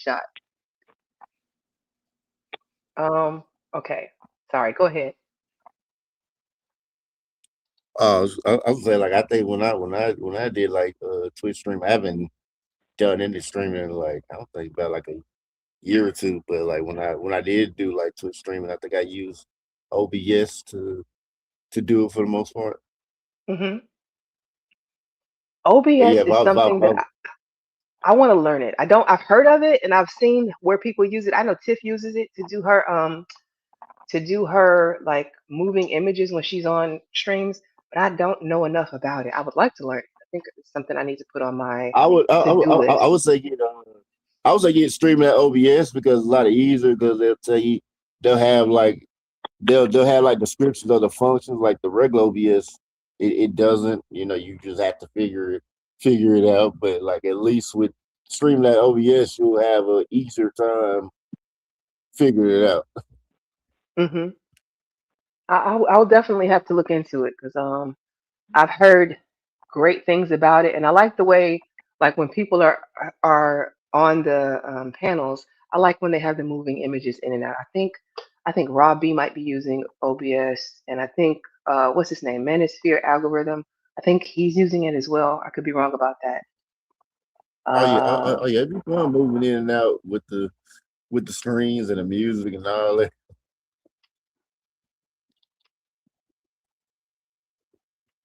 And shot exactly. So Irby, you never hear women use pause like that because we typically don't. That's something men started. Yeah, you know what? Yeah, I don't think I've ever heard a woman like just say pause, whether like if it's a group of women talking or just a woman talking in general. I don't think I've ever heard a woman say pause. So yeah, I mean, I guess that's strictly most guys thing. I ain't gonna put it on all guys because I don't say that crap. Yeah, no, I've only heard it in men's spaces. I'm sorry. Say it again. No, go ahead. Say it again. I rarely use it, but when I did use it, it was like when I heard something like outlandish. I was like, well, what you just say? Like, hold up. Yeah, I'd be like, pause. Like, hold on, what did you just say? Because that was something outlandish. I don't know. Like I've never said pause. Now, if you say something and it's very questionable, I'm just gonna come out and hit you with the line like old boy from the Boondocks. If y'all familiar with that. The one from the Boondocks. Riley. What he be saying? Yeah, he be like, no, he said, nigga, you gay. And I'm just saying that straight. Yeah, I'm just going to come out and straight call you that instead of, because I'm saying, no, pause. I'm like, nah, man, I'm just calling it out. Like, yo, this is what you are. Ain't no pause or nothing. I'm calling it out because this is what this is. But I'm not going to do that in every conversation because I know the context of what the individual is saying. Right. And I mean, but you usually what I was saying, like, hold on, we not gonna just smooth past that. Someone try to sneak something by me. Like, hold on, we not gonna smooth past that. What did you just say? Yeah, yeah, because you got some slick people that are talking, try to slide something in a conversation. You like, whoa, no, yeah, go ahead and bring it back. Hold on, no, right it back. What did you just say? 'Cause I know you didn't just try to smooth past that and everything. We're gonna forget all about that. Hell no. And I want to welcome Mela to the stage. Welcome, Mela. Oh, thank you so much with your lovely, gorgeous self. Well, thank you, Mela. Thank you. Yes, thank you for exploring this explosion. I think Definitely explosion. Yeah, I think where women fail is to not realize that when they are interested in a man, they pause to explore whether or not this man has been with another man. This is a concern for young women out there. There are many young women who are corrupted in their sexuality, just as well as men who are corrupted in their sexuality. I was wondering, how can we decipher who is pure? You know, what is your definition of corrupted in sexuality? What does that mean? You've been with other people you rather not speak about. Because there was a time that people were asking women their quote unquote body count.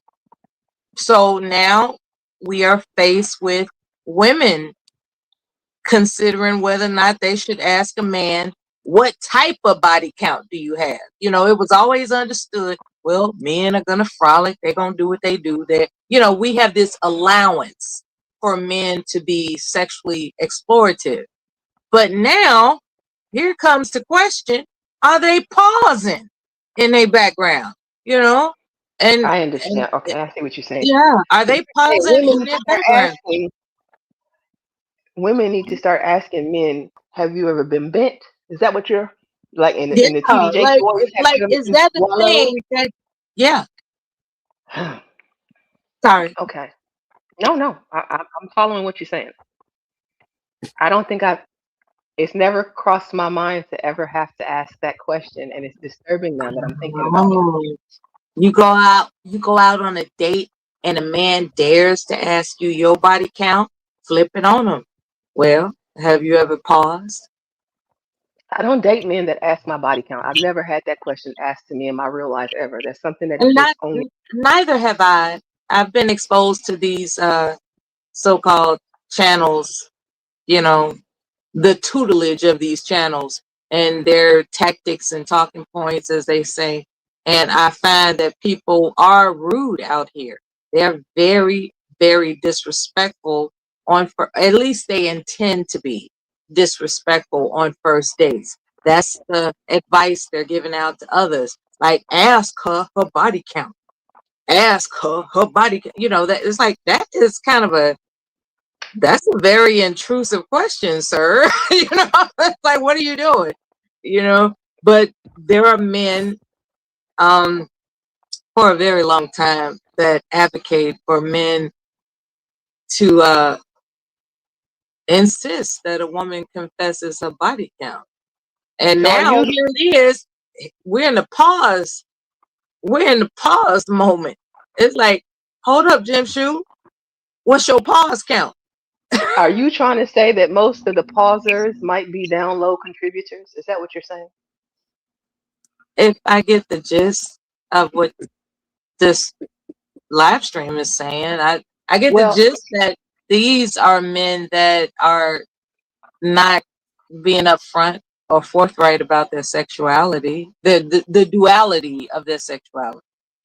Not entirely. Okay, so the point of the live stream is that men will be in conversations. I don't know if you ever listen to panels, when especially when it's a panel full of men and they're going back and forth and they're talking or whatever. Somebody will say something, and then the next thing you know is pause, pause, pause, and it's like if they say something even slightly that can be taken sexual or homosexual, they instantly insert an unnecessary pause instead of continuing with the conversation. Like it could have been meant one way, said one way, but then all of a sudden you add that pause in, and now we're all looking at it as something perverted or tainted or whatever. Like, I'm not saying that these men are gay. Say that again. I heard that the other night where a group of guys on the panel were insisting on discussing homosexual proclivities.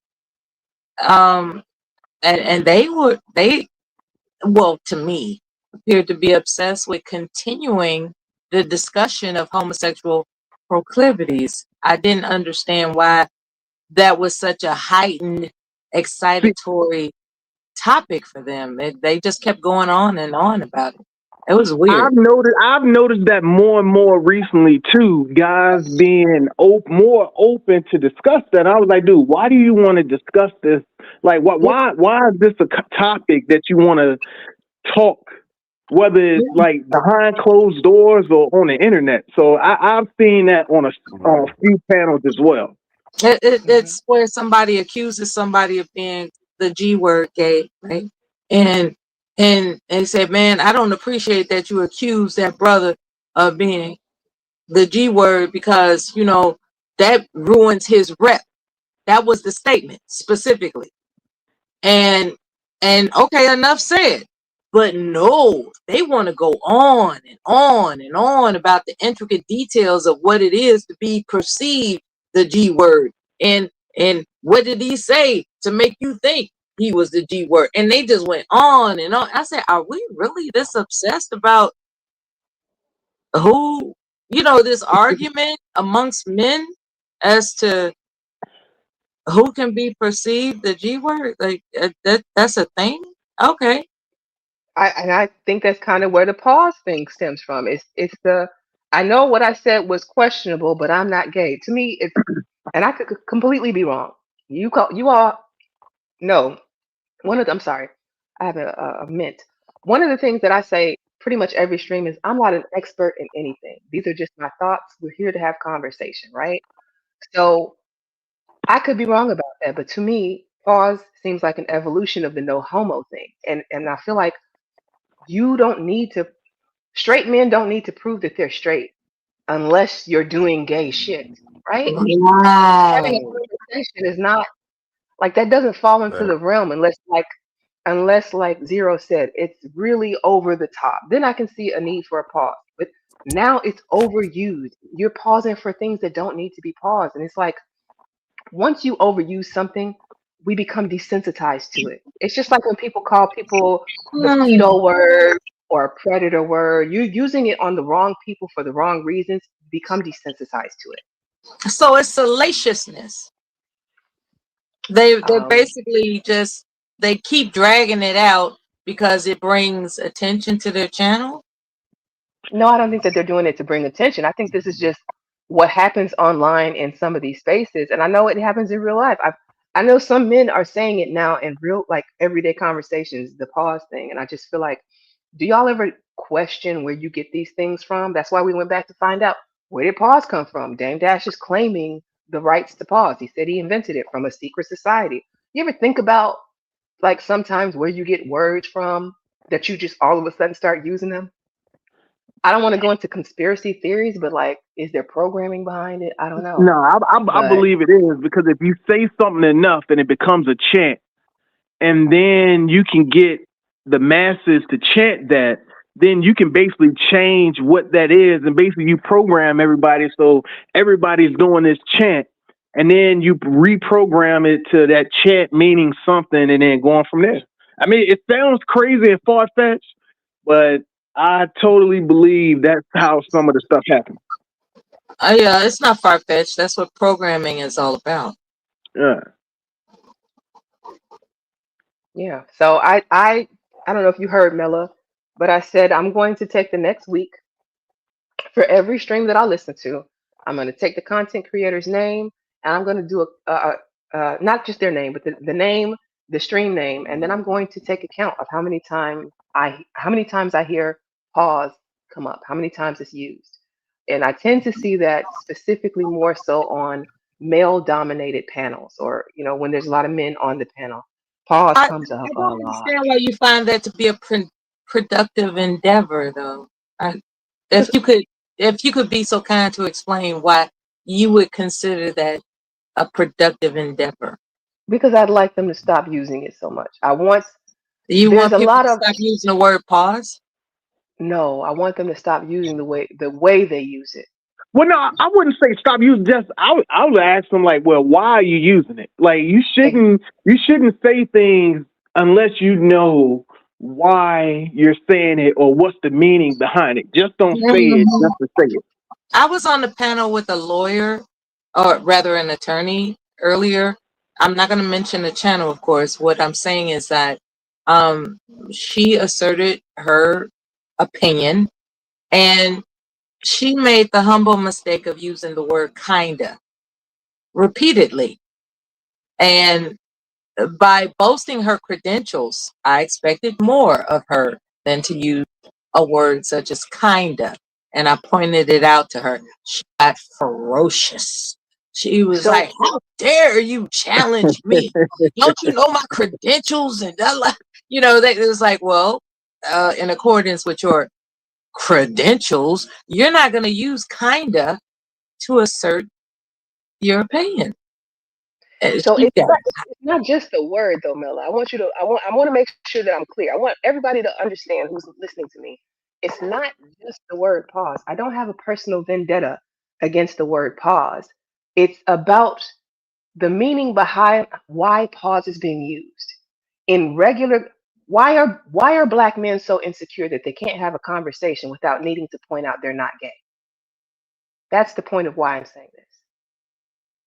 oh, well, because if I had a view, it would be the rumor has it all black men have been imprisoned and people get bent over in prison. And a lot of guys not only have to defend whether or not they've been incarcerated, but it also goes forward into the fact that they've been untouched. There that's a real thing. Like a black man on site is assumed that he's experienced an arrest. That's sad. There are people that are shocked that a black man that they encounter hasn't been arrested before. That's sad. That's why they're so defensive, in my humble opinion. And see that is a stereo. See, this is why I do these things. Whew, I don't want that to be a stereotype for black men. I know so many black men who have never been to jail, and that's not to The shit on stigma anybody who has exists. been, but it's a crazy stigma. Like that's part of the problem right there. Like that's wild. That just blew my whole mind. I did not Whew, hear any touched my head. opposition on this panel as to Well, it's whether or only not that stigma exists. That stigma exists amongst American black men, unfortunately. Um, it's as if, and I heard someone mention, it's as if black men are considered underclass until they prove and demonstrate that they're not. Unfortunately, I know a, a board certified physician. When he went to assist another clinic, they thought he was the janitor. Okay, and that's what I'm saying. Their skin color unfortunately has stigma attached to it, and that's why they're so defensive. well, I don't. Oh man, that just got real layered for me. Um, First of all, I know plenty. I know more black men who have never been to jail than I know ones that have. I'll put it that way. So I hate that stigma that is on them. And it's unfortunate because I have heard men in some of these spaces say that no one wants to be the educated lame. Everybody wants to be the street dude. Everybody feels like bragging on like your rap sheet gives you street cred. Everybody wants to be hard and a gangster and blah blah blah blah blah. And that's like what gives you validity as a black man. And I hate that. I hate that for us. I hate that for them. Like, but I'm not the one who has to protect your image. That's an image that the black men are gonna have to protect. I'm just here to point it out. Like again, I don't even want to put the stigma out there or say that all men who have been to jail have had sex with other men. I don't know that to be true. I know that that has been like a thing, a rumor. They love putting that on the TV shows and in movies and whatever. That's for the men who have been to jail to clear up. I can't do it for you. I ain't been there. But I will say that oh, Jesus. Like I'm thrown right now. I'm thrown. Conceited, what do you think? I mean, like I said, I don't even know, like, kind of where to start with that because I think some guys, it's like you can't have things both ways where guys will. I'm trying to see. Like they'll be focused on, let's say, the street activities and all that, like having this like quote unquote street cred. But then when having that type of street cred goes against you when you want to do certain things and you want to grow, and then it's like now you basically stunted your own growth, or you basically hustle backwards because you wanted to have an image. But now this image is going to stop you from doing something. And then that's when guys will complain about everything is against them and it's the system and everything. Well, it's like, yo, you played into the system and end up getting played. Exactly. Exactly. I think that's so because even like sometimes I hear people even like go at Jay-Z and like it's of course white society that I've heard. Oh, but he was a drug dealer. Like when they brag Well, on the no, fact well, that I he's always do that as well. I always like to bring that up as well with him. you do. Yeah, I do because like when people try to make it seem like, okay, well, he's this like businessman, he did this and that, and I'm like, well, how did he get his start? And then they try to go to like, well, he was on saying rapping and had the clothing company. I was like, no, you have to go to the origin of how he actually got his start. So I was like, so unless you're telling everybody to go out there and sell drugs, and if you sell drugs, you can then become possibly a billionaire, then it's like he's not someone that people should model after. But what about the 444 album? Like, even though he started out as a drug dealer and that's how he got his start, if you listen to his lyrics, Jay-Z isn't like he's teaching you how to do it without going the route he did. He's teaching the smart way. Like, I just reviewed a song. Well, I didn't say review. I played a song last week at the beginning of my stream where he was giving out like how the J people do it, and this is how we should go about it. Like, what do you think about that? Even though he might Yeah, have had a people also now I'll tell you, it's always easier for someone who's like he's gotten there, but the way he's telling people to go about it is not the way he went about it. And that's some of the things I have against like when you have successful people and then they want to like kind of sell consultations or like give advice.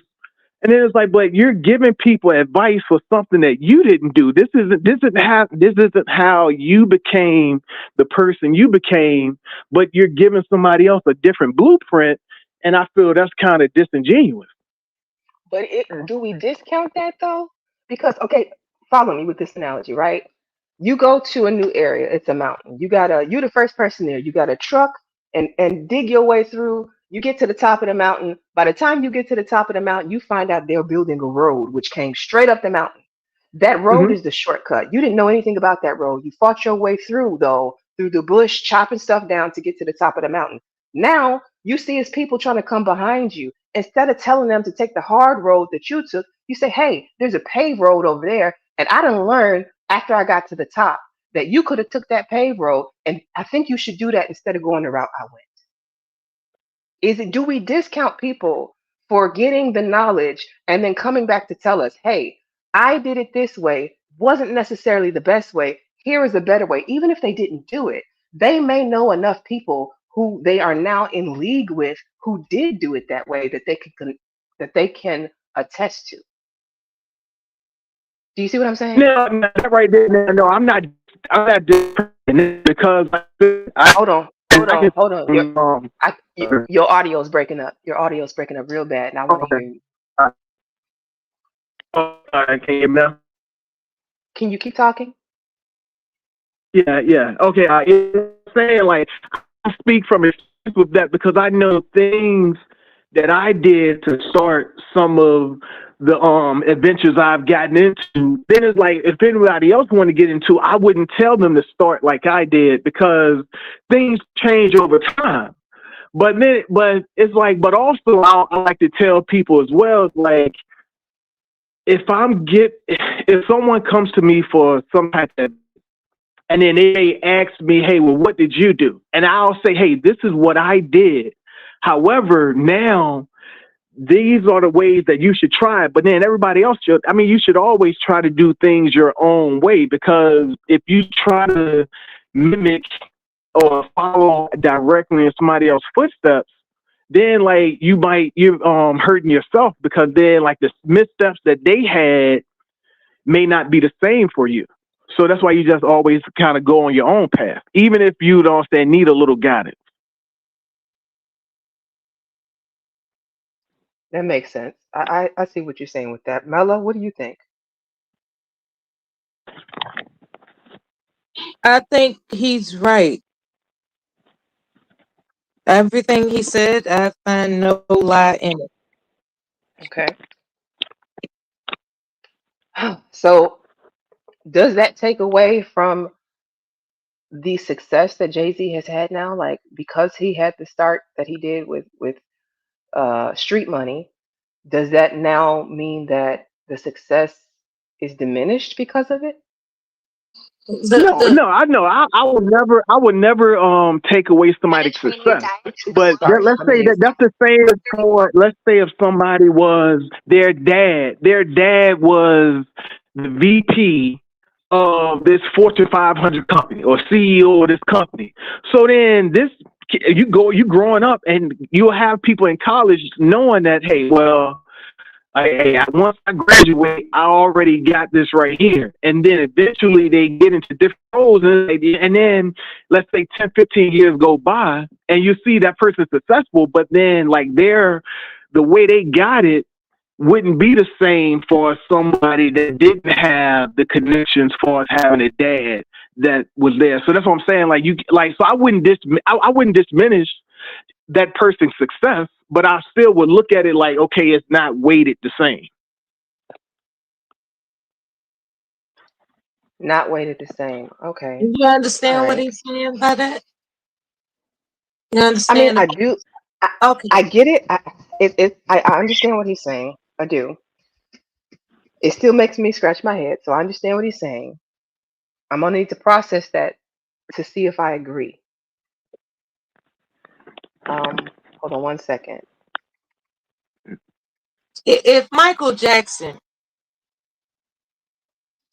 was given a consultation about how to be as successful as he is, God rest his soul, he's not going to say, you need to get your ass whooped with your little brothers. He's not going to say that, right? Yeah. He's going to say, you have to exercise discipline. You have to practice every day. You have to do this. And he's not going to talk about the spark of initiative that brought that on. Jay-Z had a spark of initiative that he's not including in his narrative to get where he is. There's a spark of initiative that's a hard pill to swallow.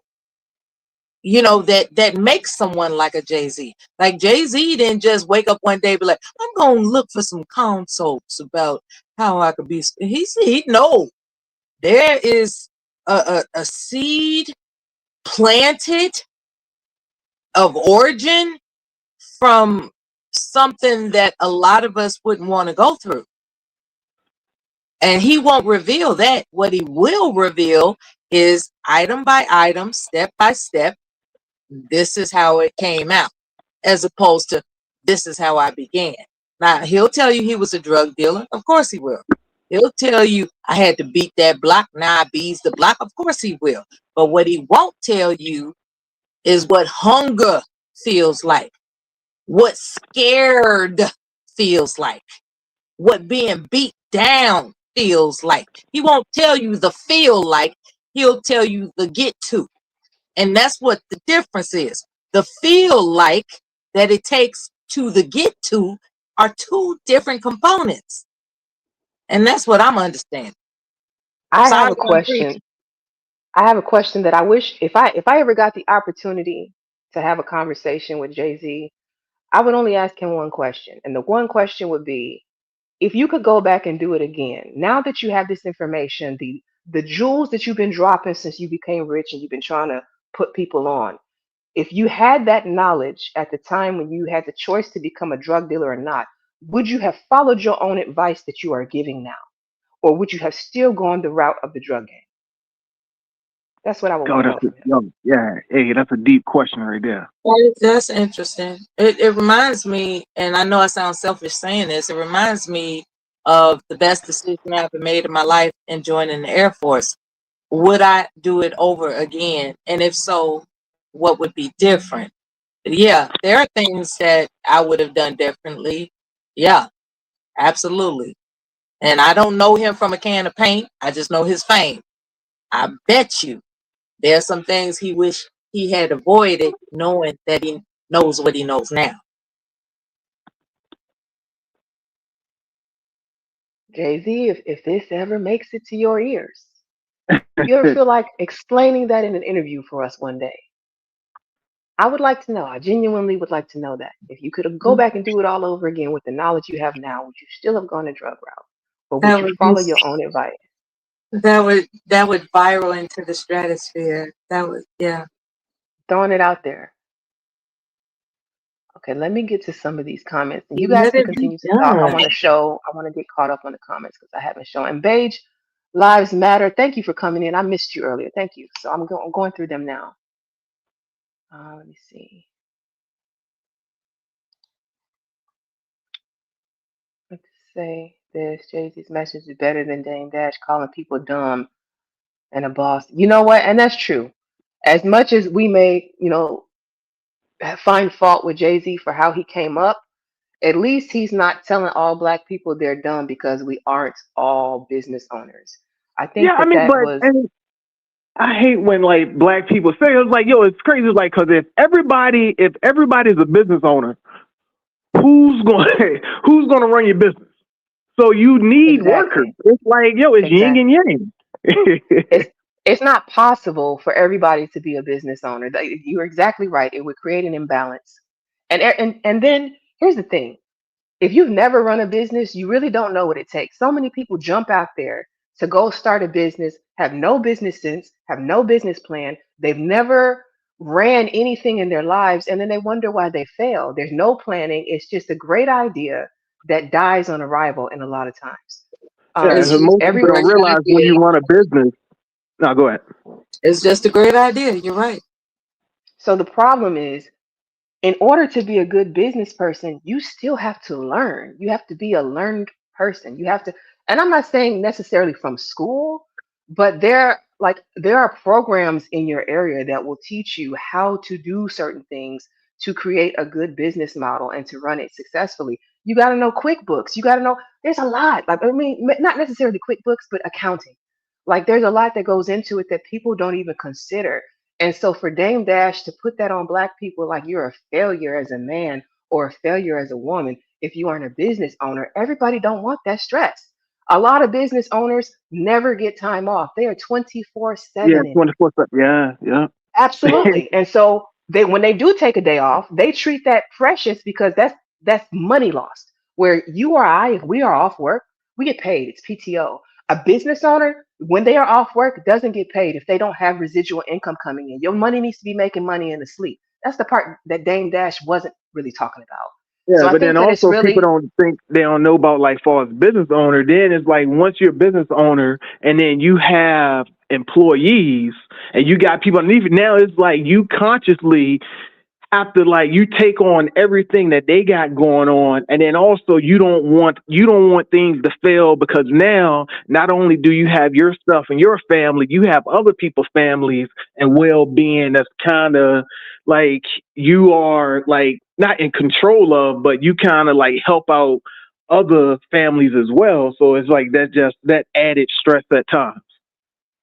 yeah, it's a lot to it. And so everybody doesn't have the mental capacity to be a business owner. Do I believe most people have the ability to learn? Yes, but coming out the gate running, no. Which is why so many, and then even if you do have a great business model, great business plan, they tell you a lot of these businesses fail within the first 5 years. You have to have the wherewithal to keep going to start another business. I don't know. I just feel like Dame Dash was irresponsible with that messaging, and that's why so many people kind of like disregarded it because it's like, bruh, what are you talking about? You sound dumb.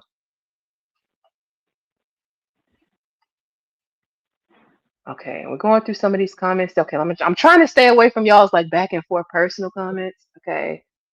And then let's see. I think we can be programmed to be both. We can start out as workers and then later aspire to be a business owner or at least self-employed. Top invest. And Yes, I do I believe can that. agree with that. I do believe that. Reyes, welcome in. I hope you're doing well. Thank you for coming through.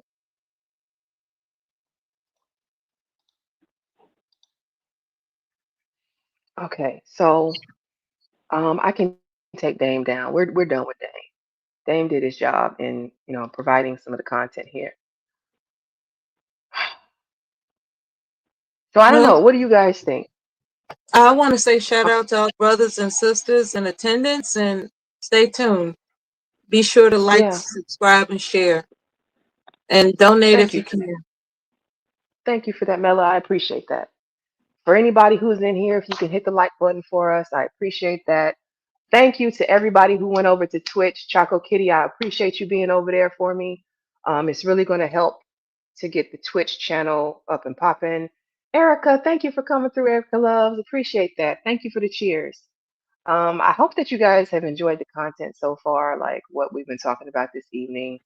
Um, it was meant to be humorous, but it was also meant to make you think. Are you over pausing? Are you over using the word pause? And do you know why you're using it? Because my whole point is it doesn't make you look less gay. It makes you look more gay. Slow down. You know And let's what? see. Are we okay? I don't know how to express this. Are we as women? How can I put this? Do we as women have the right to Maybe, assert what it maybe is to not. be a man? Oh man, hey yo, hey you. It's like you was reading my mind because I was thinking about Because the exact same a thing. lot of us as women, we want to talk about, well, a man would do this and a man would do that. It's like, really, when you think about it, biologically speaking, only men know what men do. Just like Well, men see, don't know the sensitivities of a vagina. We don't know the well, hardship of a penis. We don't so know. you're correct. I never want to act like I can speak for a man. However, this stream was inspired by men. Men were the ones who first brought this forth and said, "Hey, y'all are doing too much with pause. You over." And I thought about it. I said, "You're right. Like I've been hearing it a lot more, and I wanted it. I wanted to bring it to my audience. So I credited them. I showed the video. We reviewed some of the video, but it was men who first brought up the idea of slowing down on the pause. And I just wanted to bring it here so we could have a conversation about it. I'm not trying to tell men what to do. I'm trying to shine a light on it and make you think for yourselves. Oh, It okay. may not stop a thing. It may not stop a thing. Like, okay, so I want to first say, I am not one of those people who wants to silence your voice. I am not one of those people who wants to police you. That's why I run the panels the way that I do. I want people to be able to get off what they want to get off. If you have an opposing opinion, that's perfectly fine. I'm not going to call you a name for it. I'm not going to degrade you for it. Like, That's not this space. So we're here just to have conversation about it. If you walk away and you still say pause, you still say pause. I'm not gonna whoop you for it. I'm not your daddy. You know what I mean? So I'm perfectly okay with any disagreement as long as it's respectful. We're good. Amen.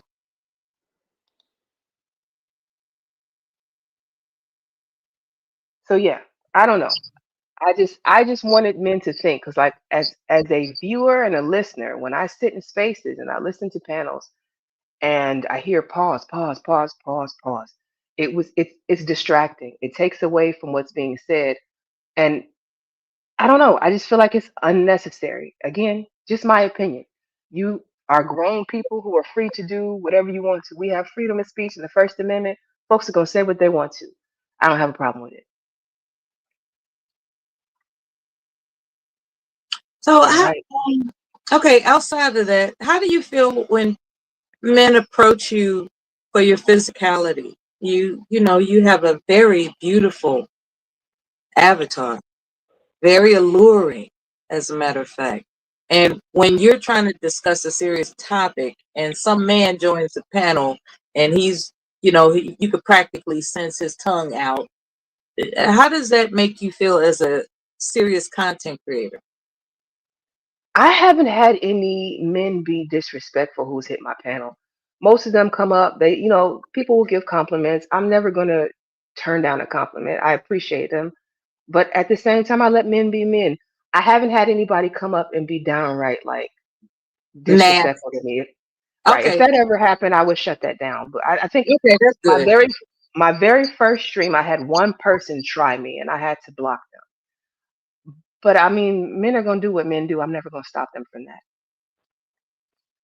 Yeah, there's a particular way to navigate around guys that persist on focusing on the physicality as opposed to discussing a topic. And I was just wondering what it feels like to balance that as a channel holder, because Most as a panelist is different. You can just press exit and go, or stay and cuss them out or not, whatever.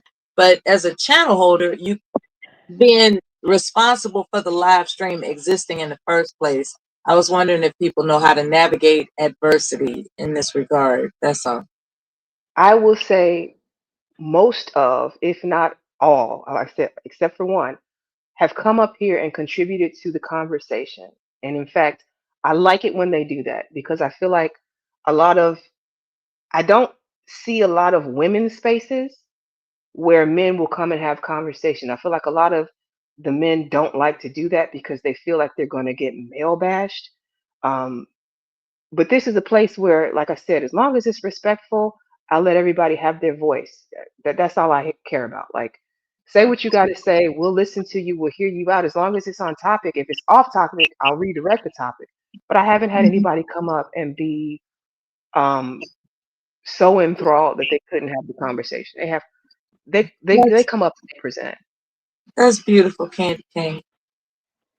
That's I beautiful. will say that this environment is very like laid back where everyone can kind of give their thoughts and opinions and then not feel like they're going to either be judged or somebody going to come back, even if someone may not understand what they're saying, but Right. it's open enough where it can okay, all right, they're being asked, okay, can you explain further, just to try to get more of an understanding, and it's not just being combative and because well, I don't understand what you're saying and so I don't like it, and yeah, I hate those type of spaces. And that's Yeah. me. I like to say that I'm nosy. So I'm always going to ask a follow-up question if there's something that was said that I don't fully either comprehend or I don't feel like you fully fleshed out. I'm going to ask a follow-up question to try and make sure that what you're saying is exactly what you meant to say. Yeah, and yeah, I'm in the same way like that. Like I'll ask a follow-up question. Now, some people take follow-up questions as you're kind of pushing against them. And then but then sometimes I do it just to like get a deeper checking for understanding and just also seeing like, are you going to stay consistent with what you're saying? Like some people If you ask them one thing and then they answer you, and then you follow up with sort of the same question, but you may word it a little different, and then you find out that they have changed their whole thought process of what they were saying previously. Right. Yeah. Yeah, there are guys that will attempt to throw things off to, in the interest of entertaining themselves, and to be on guard for that is it takes a highly intelligent mind. Not to say that I wouldn't be able to handle it. I just don't want to deal with the randomness.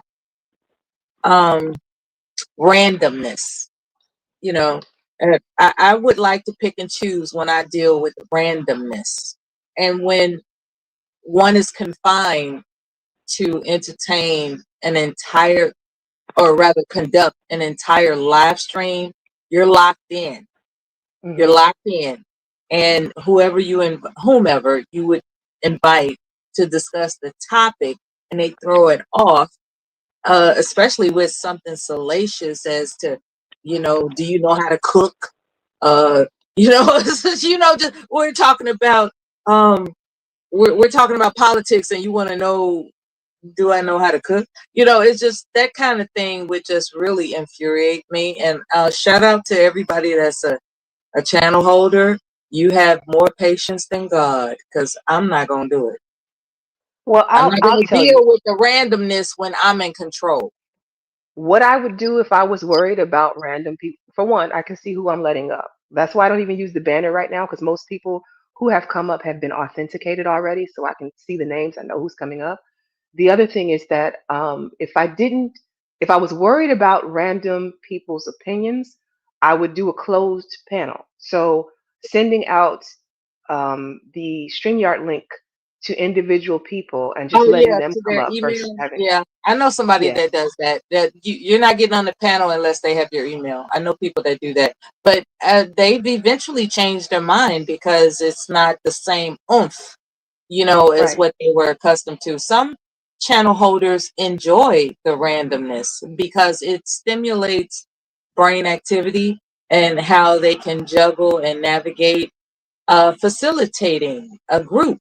So I mean, shout out to people that enjoy that. I'm not hating on it, if you can believe it. I just find it not my cup of tea, if that makes sense. It's just I'm multifaceted in many ways, but when it comes to how I govern my time, it does not include uh, facilitating the possibility of random thoughts and expressions and arguments. It just, I know how to facilitate very well. I'm just not interested in doing it. One of the so I, I think it's because I'm old. If I were younger, but because I'm old, I'm like, look, I'm retired. Like whatever.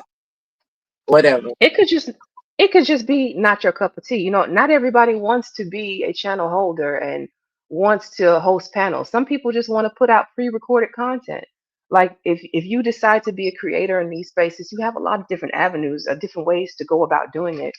um Mm-hmm. I don't want anybody to ever feel locked into a certain way of doing it. We all have our own ways about it. I like the possibility of randomness. I want my channel to grow. I would like to reach more people and have more conversations, because I feel like, especially in these spaces, in these sectors, we become a bit of an echo chamber. And I don't like that. I don't like especially when, like, going in and being on other people's panels or being in other people's chats. Like, I like that people have a difference of opinion. I like that people express their difference in opinions. If we were all just sitting on the panel agreeing with each other all day, it would be a boring ass panel. Nobody would want to sit and listen to that. So that's the thing that I don't get about other content creators who complain about what content people put out. Let these people do them. Who are you to police what I do with my channel, or what content I'm doing? I know, there's a lot of other topics that I could be focused on, but this is what I chose. If you don't want to watch it, you can find somebody else's channel. I'm not going to be hurt by it. I hope that you stay. I want you to stay, but if it's not your cup of tea, I don't want you to feel like, let me change what you're doing so that it can fit what I want. That's why everybody has the ability to have their own channel. And I would encourage anybody out there considering running their own channel to do it. I sat in the chats for a long time. I've been on YouTube for a long time.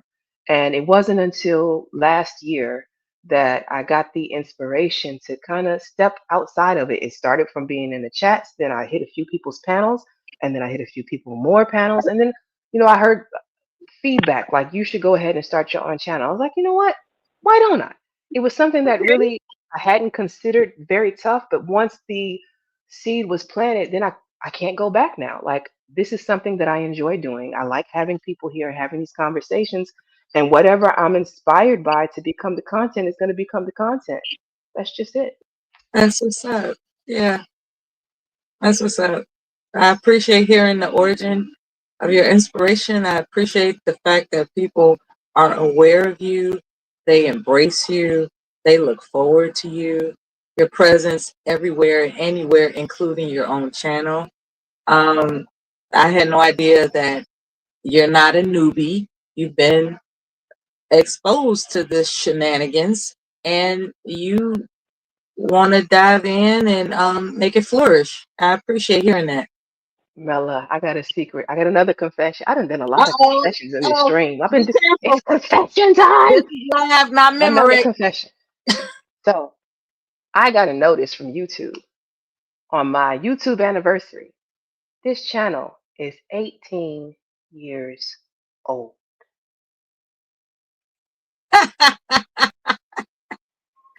Ain't that something?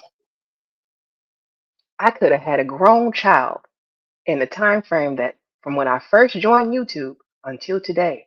That was scary. 18 years old. Yeah. But I was a sub that whole time. I was just part, like I said, that's why I call myself a floater. Frolicking around for years. Absolutely. I'm And then here, there, last year, everywhere. hey, let Yeah. me go ahead and be a channel holder. Finally, I'm like, as much as I'm on here, I might as well contribute to the content. Like, that's my thing. If you're doctorate degrees, yeah, for the time frame that I've what had made this you think channel, about that? say that again. 18 years. And last year was the year you were inspired. Hmm. Look, I somebody think said you haven't done a panel yet, but I'm thinking about come through. You will love it. We right now in this moment, I promise you, you're not gonna get anything other than a sense of welcomeness and enchantment because we're like, well, I know me, and I'm just gonna hug you through YouTube. Like I love hearing that someone is skeptical about what it takes to participate in a panel. It's like, no, it's not a big deal. It's not. It's not. It's another option in your life to explore. Look at it.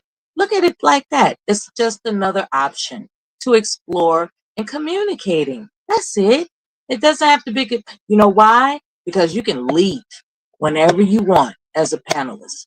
You can press the get off the panel button, whatever they're calling it these days, and just not deal with it. Or come back and do it again. It's wonderful.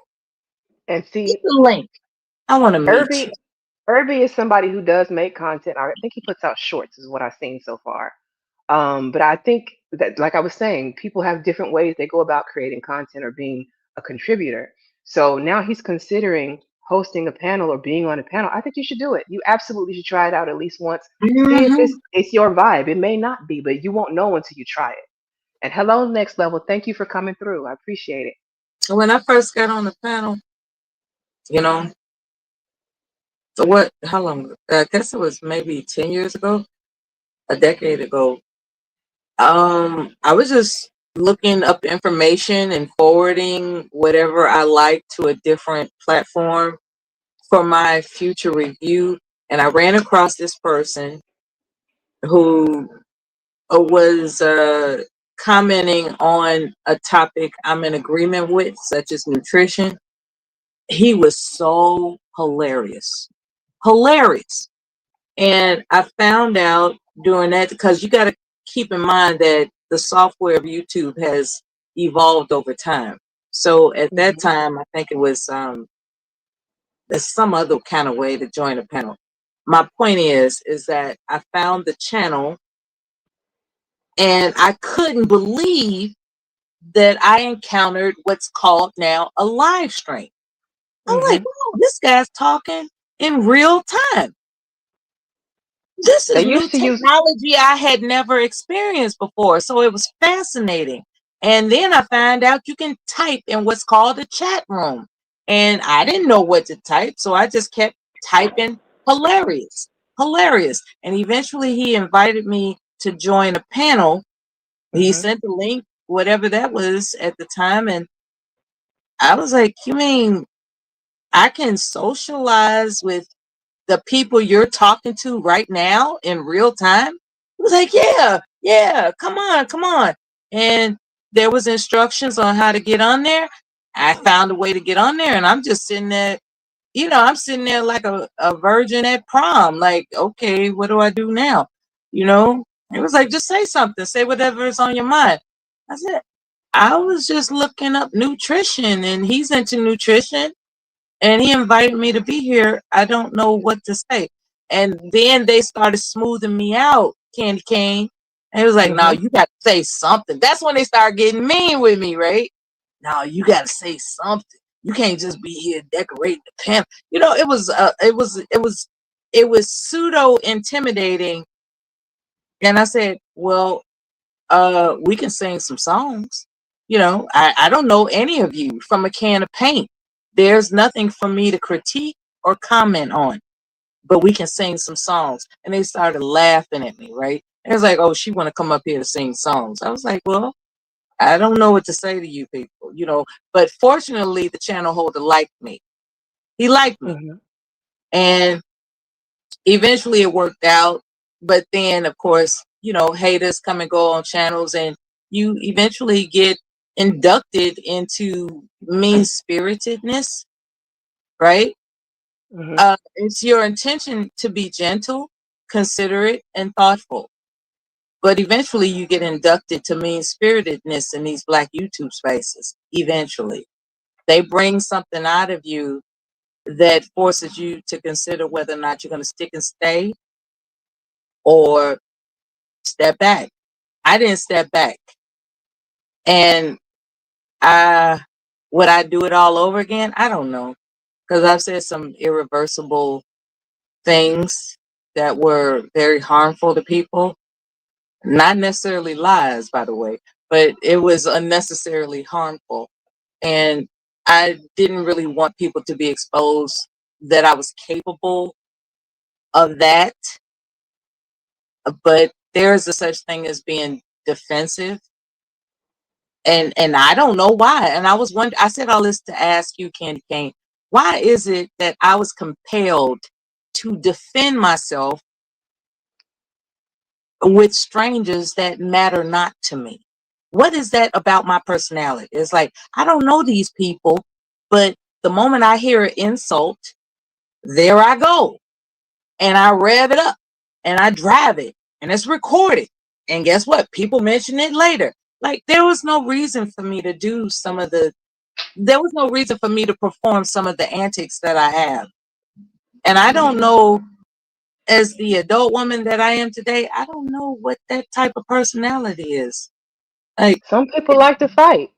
Miss Sherry, I love me some Sherry Berry. I'm just a natural born fighter. I think, you know what? I'll be honest with you. I think a lot of people come on the internet to get out aggressions that they can't get out in their real lives, their everyday lives. That's and true. so they come over here and they snap box around people virtually. I'm a sweetheart in person, but yeah, online I've learned that if you're gonna get it out here.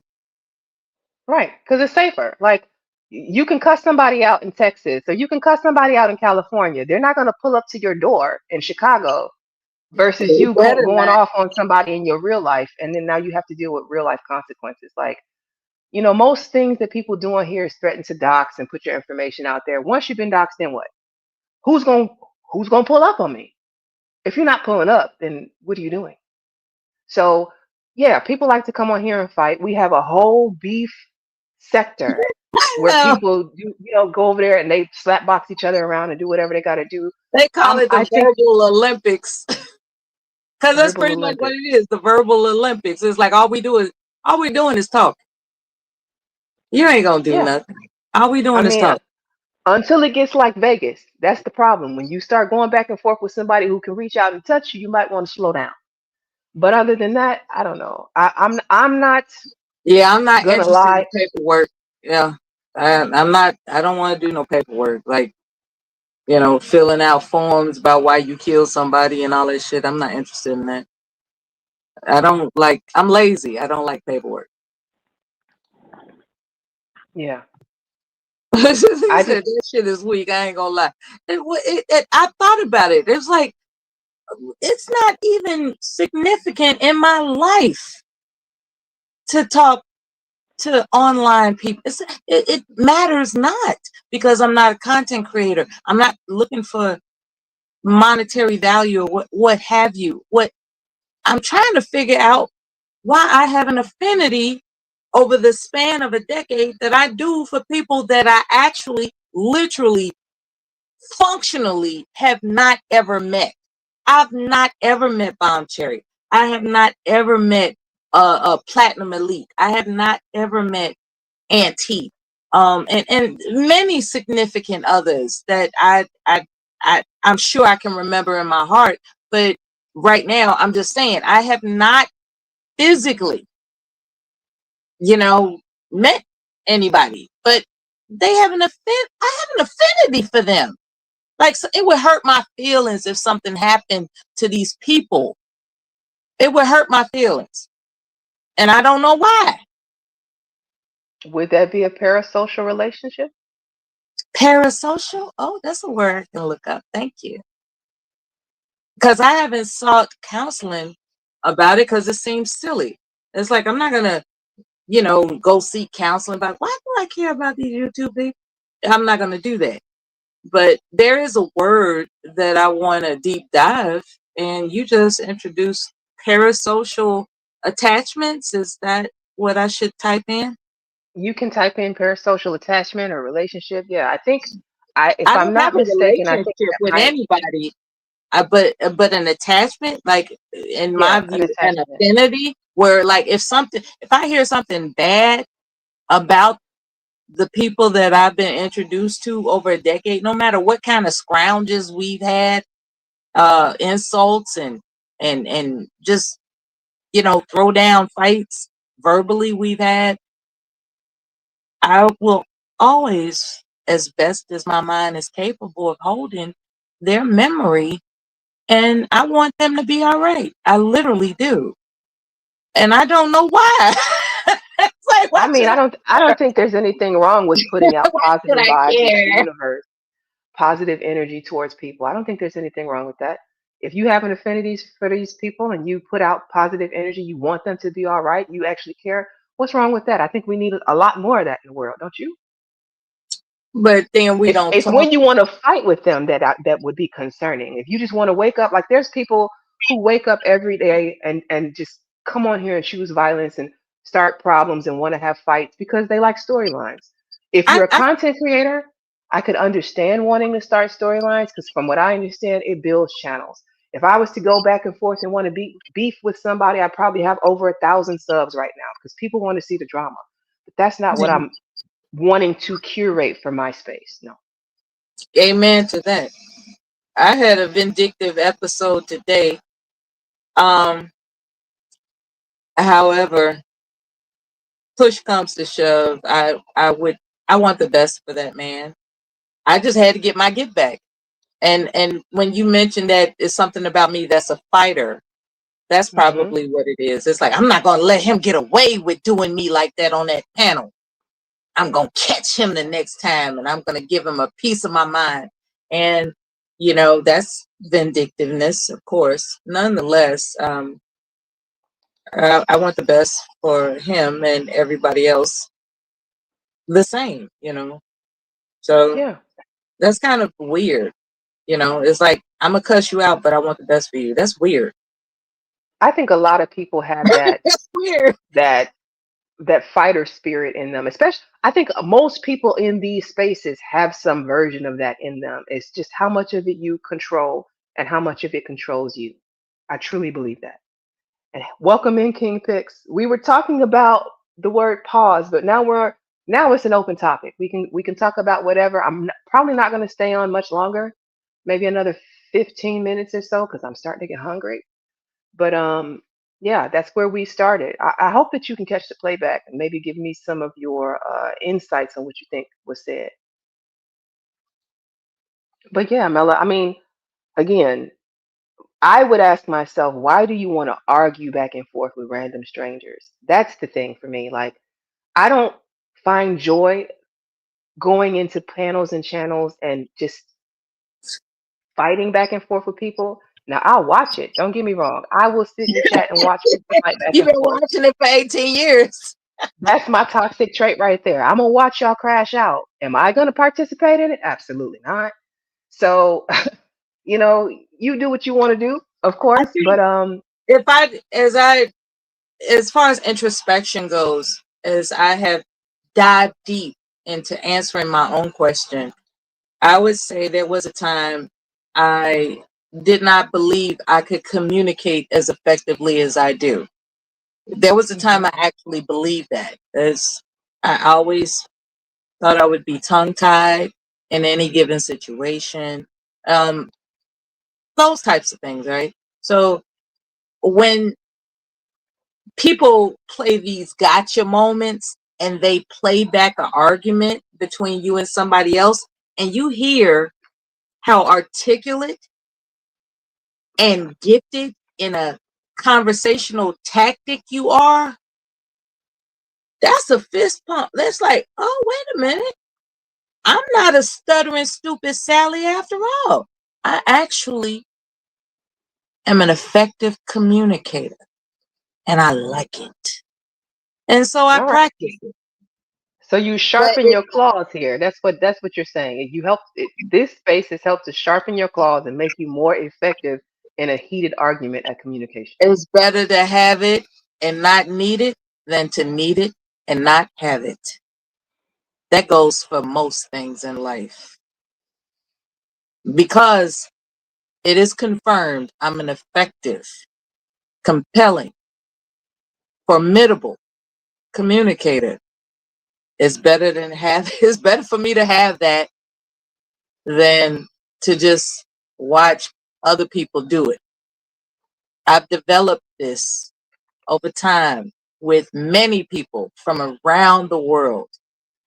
And I want to say out loud right now, I mean no harm, if you can believe it. I'm just practicing. That's it. May that go from your lips to their ears, whomever it was that you had that interaction with. May it go from your lips to their ears. Yeah, I've said some foul things to people. Yeah, I went on an apology tour.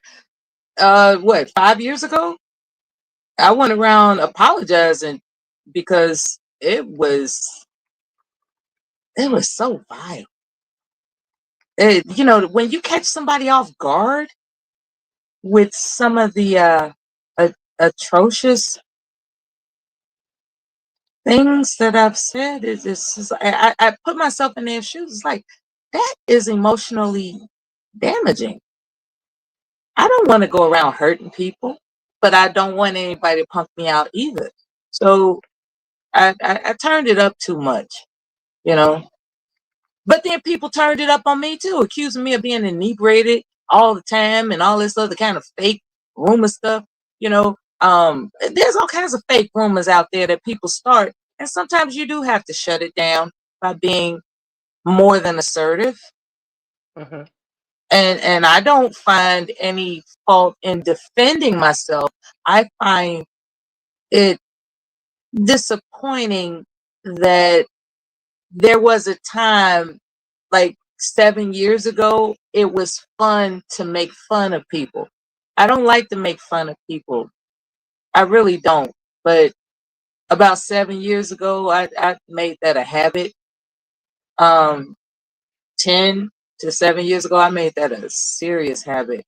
And I went on an apology tour because I was making fun of people. It's like, that's not cool to go around making fun of people. There's nothing Um, wrong with apologizing when you make a mistake. When you don't like your I, ma- behavior, I if it's was something making you're fun of embarrassed people, by, Candy Cane. Like, nothing wrong with apologizing. But as long as the apology is meant, which means to me, you don't repeat the behavior. I I'm was in the somebody public. I am somebody who doesn't believe in apologizing very often. And the reason I say that I don't believe in apologizing like that is because I feel like a lot of times it's disingenuine or disingenuous. If I said it, I meant it. If I did it, I meant it in most cases. Now, if it's something that I did or said that I wasn't aware of that you took a certain way, then I probably would issue an apology because I was unaware. But if it came out of my mouth, I'm not somebody who doesn't think about what I say. I'm not a fly off, like I don't just spew words and word vomit. Everything that I say, I think about. So if I said it, I meant that shit from my shundo. I'm not apologizing. Well, I apologize because I was accusing somebody of being in diapers and all kinds of crazy stuff. And, I don't know. I have no idea what their reality is. I was just trying to get them off my back.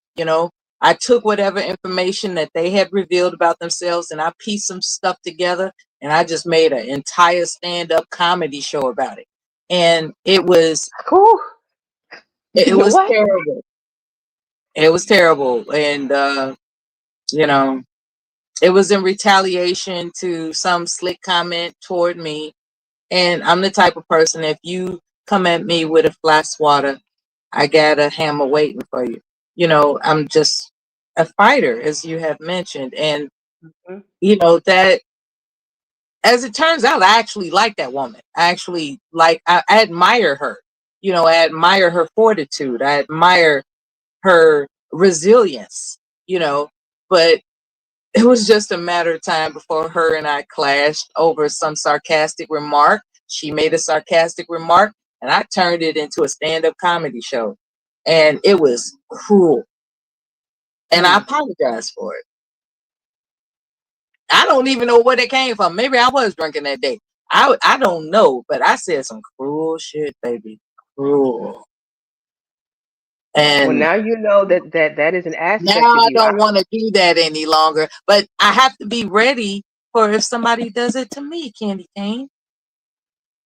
Yeah. At least I know I have the fortitude in the event somebody does that to me. It's like, oh, you want to play? Well, let's get it. So then let me Let's ask you, play. I have a question for you regarding that. Now, Mhm.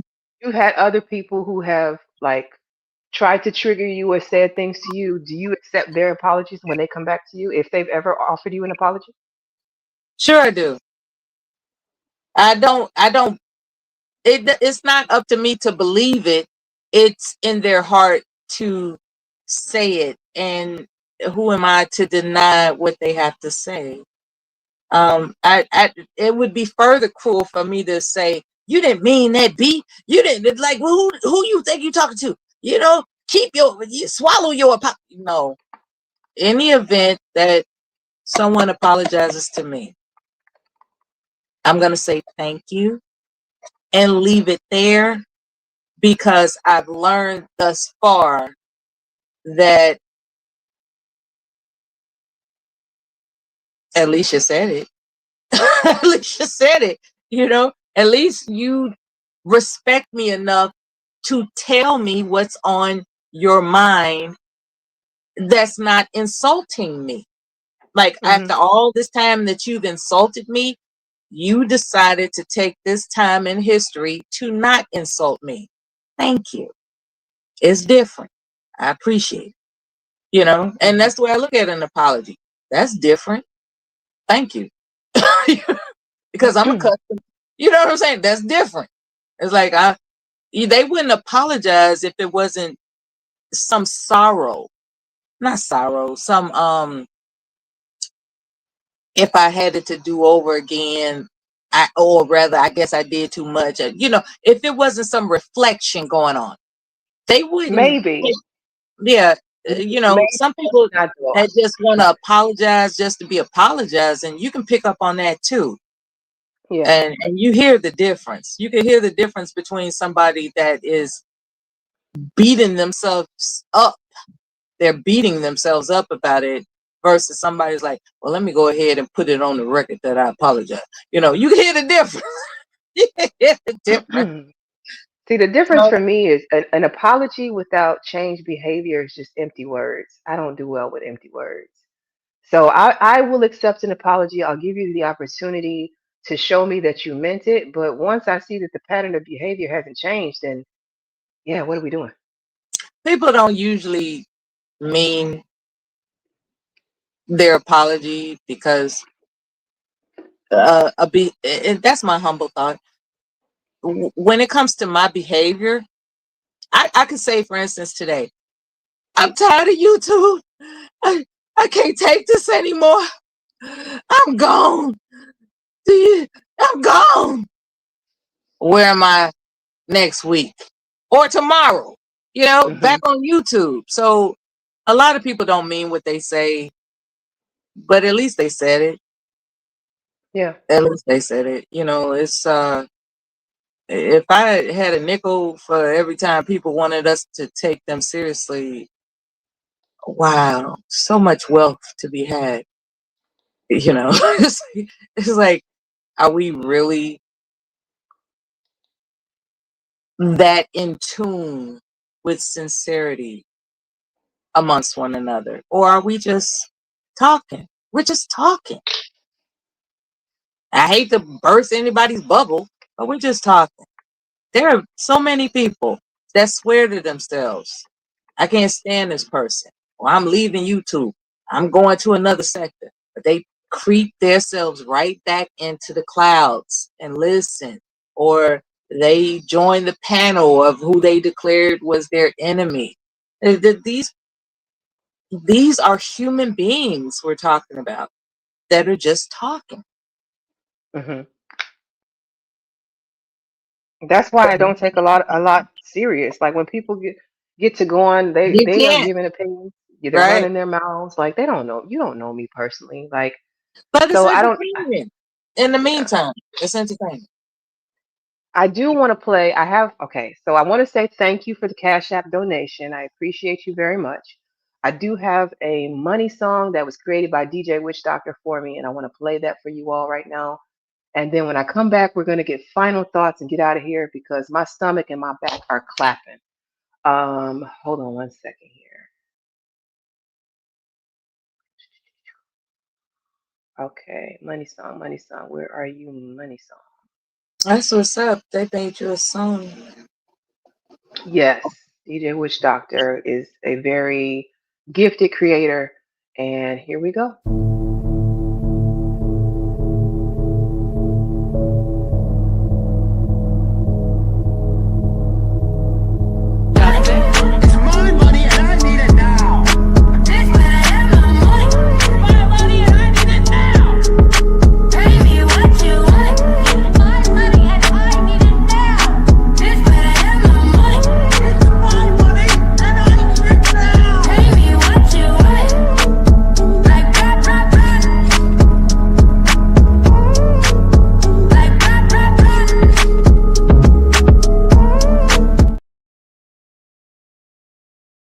Hey, that's Yes. delicious.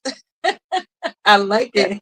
All those He's very celebrity good. faces and the message and the beat is very captivating. I like it. Yes. So I appreciate him for that. You should check out his channel. The next time that he goes live on Not for Humans or the DJ Witch Doctor channel. I want to thank everybody who came through tonight. We had Conceited up here. We had, who else came up? Zero came up. Naira came up. Thank you for coming up, Mela. Do you have final thoughts? Take care of yourself and each other. Happy Saturday. And I hope to speak with everyone sooner than later. Absolutely. The topic is pertinent. Please review the stream, and remember to support the channel. Thank you, Mela. I appreciate that. Good night. Good night. So, for everyone else out there, I want to thank you so much for tuning in. If you're still here with me, if you catch this on the playback, please give us a like, drop a comment, give me your opinion, whether you agreed or disagreed with the topic. If I was off base or on base, I would like to hear it. And then, and I say a lot, I'm gonna work on that. But I just want to say, y'all be safe. It's a lot of things happening right now in the world, a lot of really sad, depressing, disappointing things. And I don't want to be a fear monger. So I'm just going to say, you be safe, gear up with whatever you think that means, and have a happy rest of your Saturday. I might catch you out here in these YouTube streets. I don't know. But I hope you have a good evening. Stay tuned for my outro. I love you. Bye.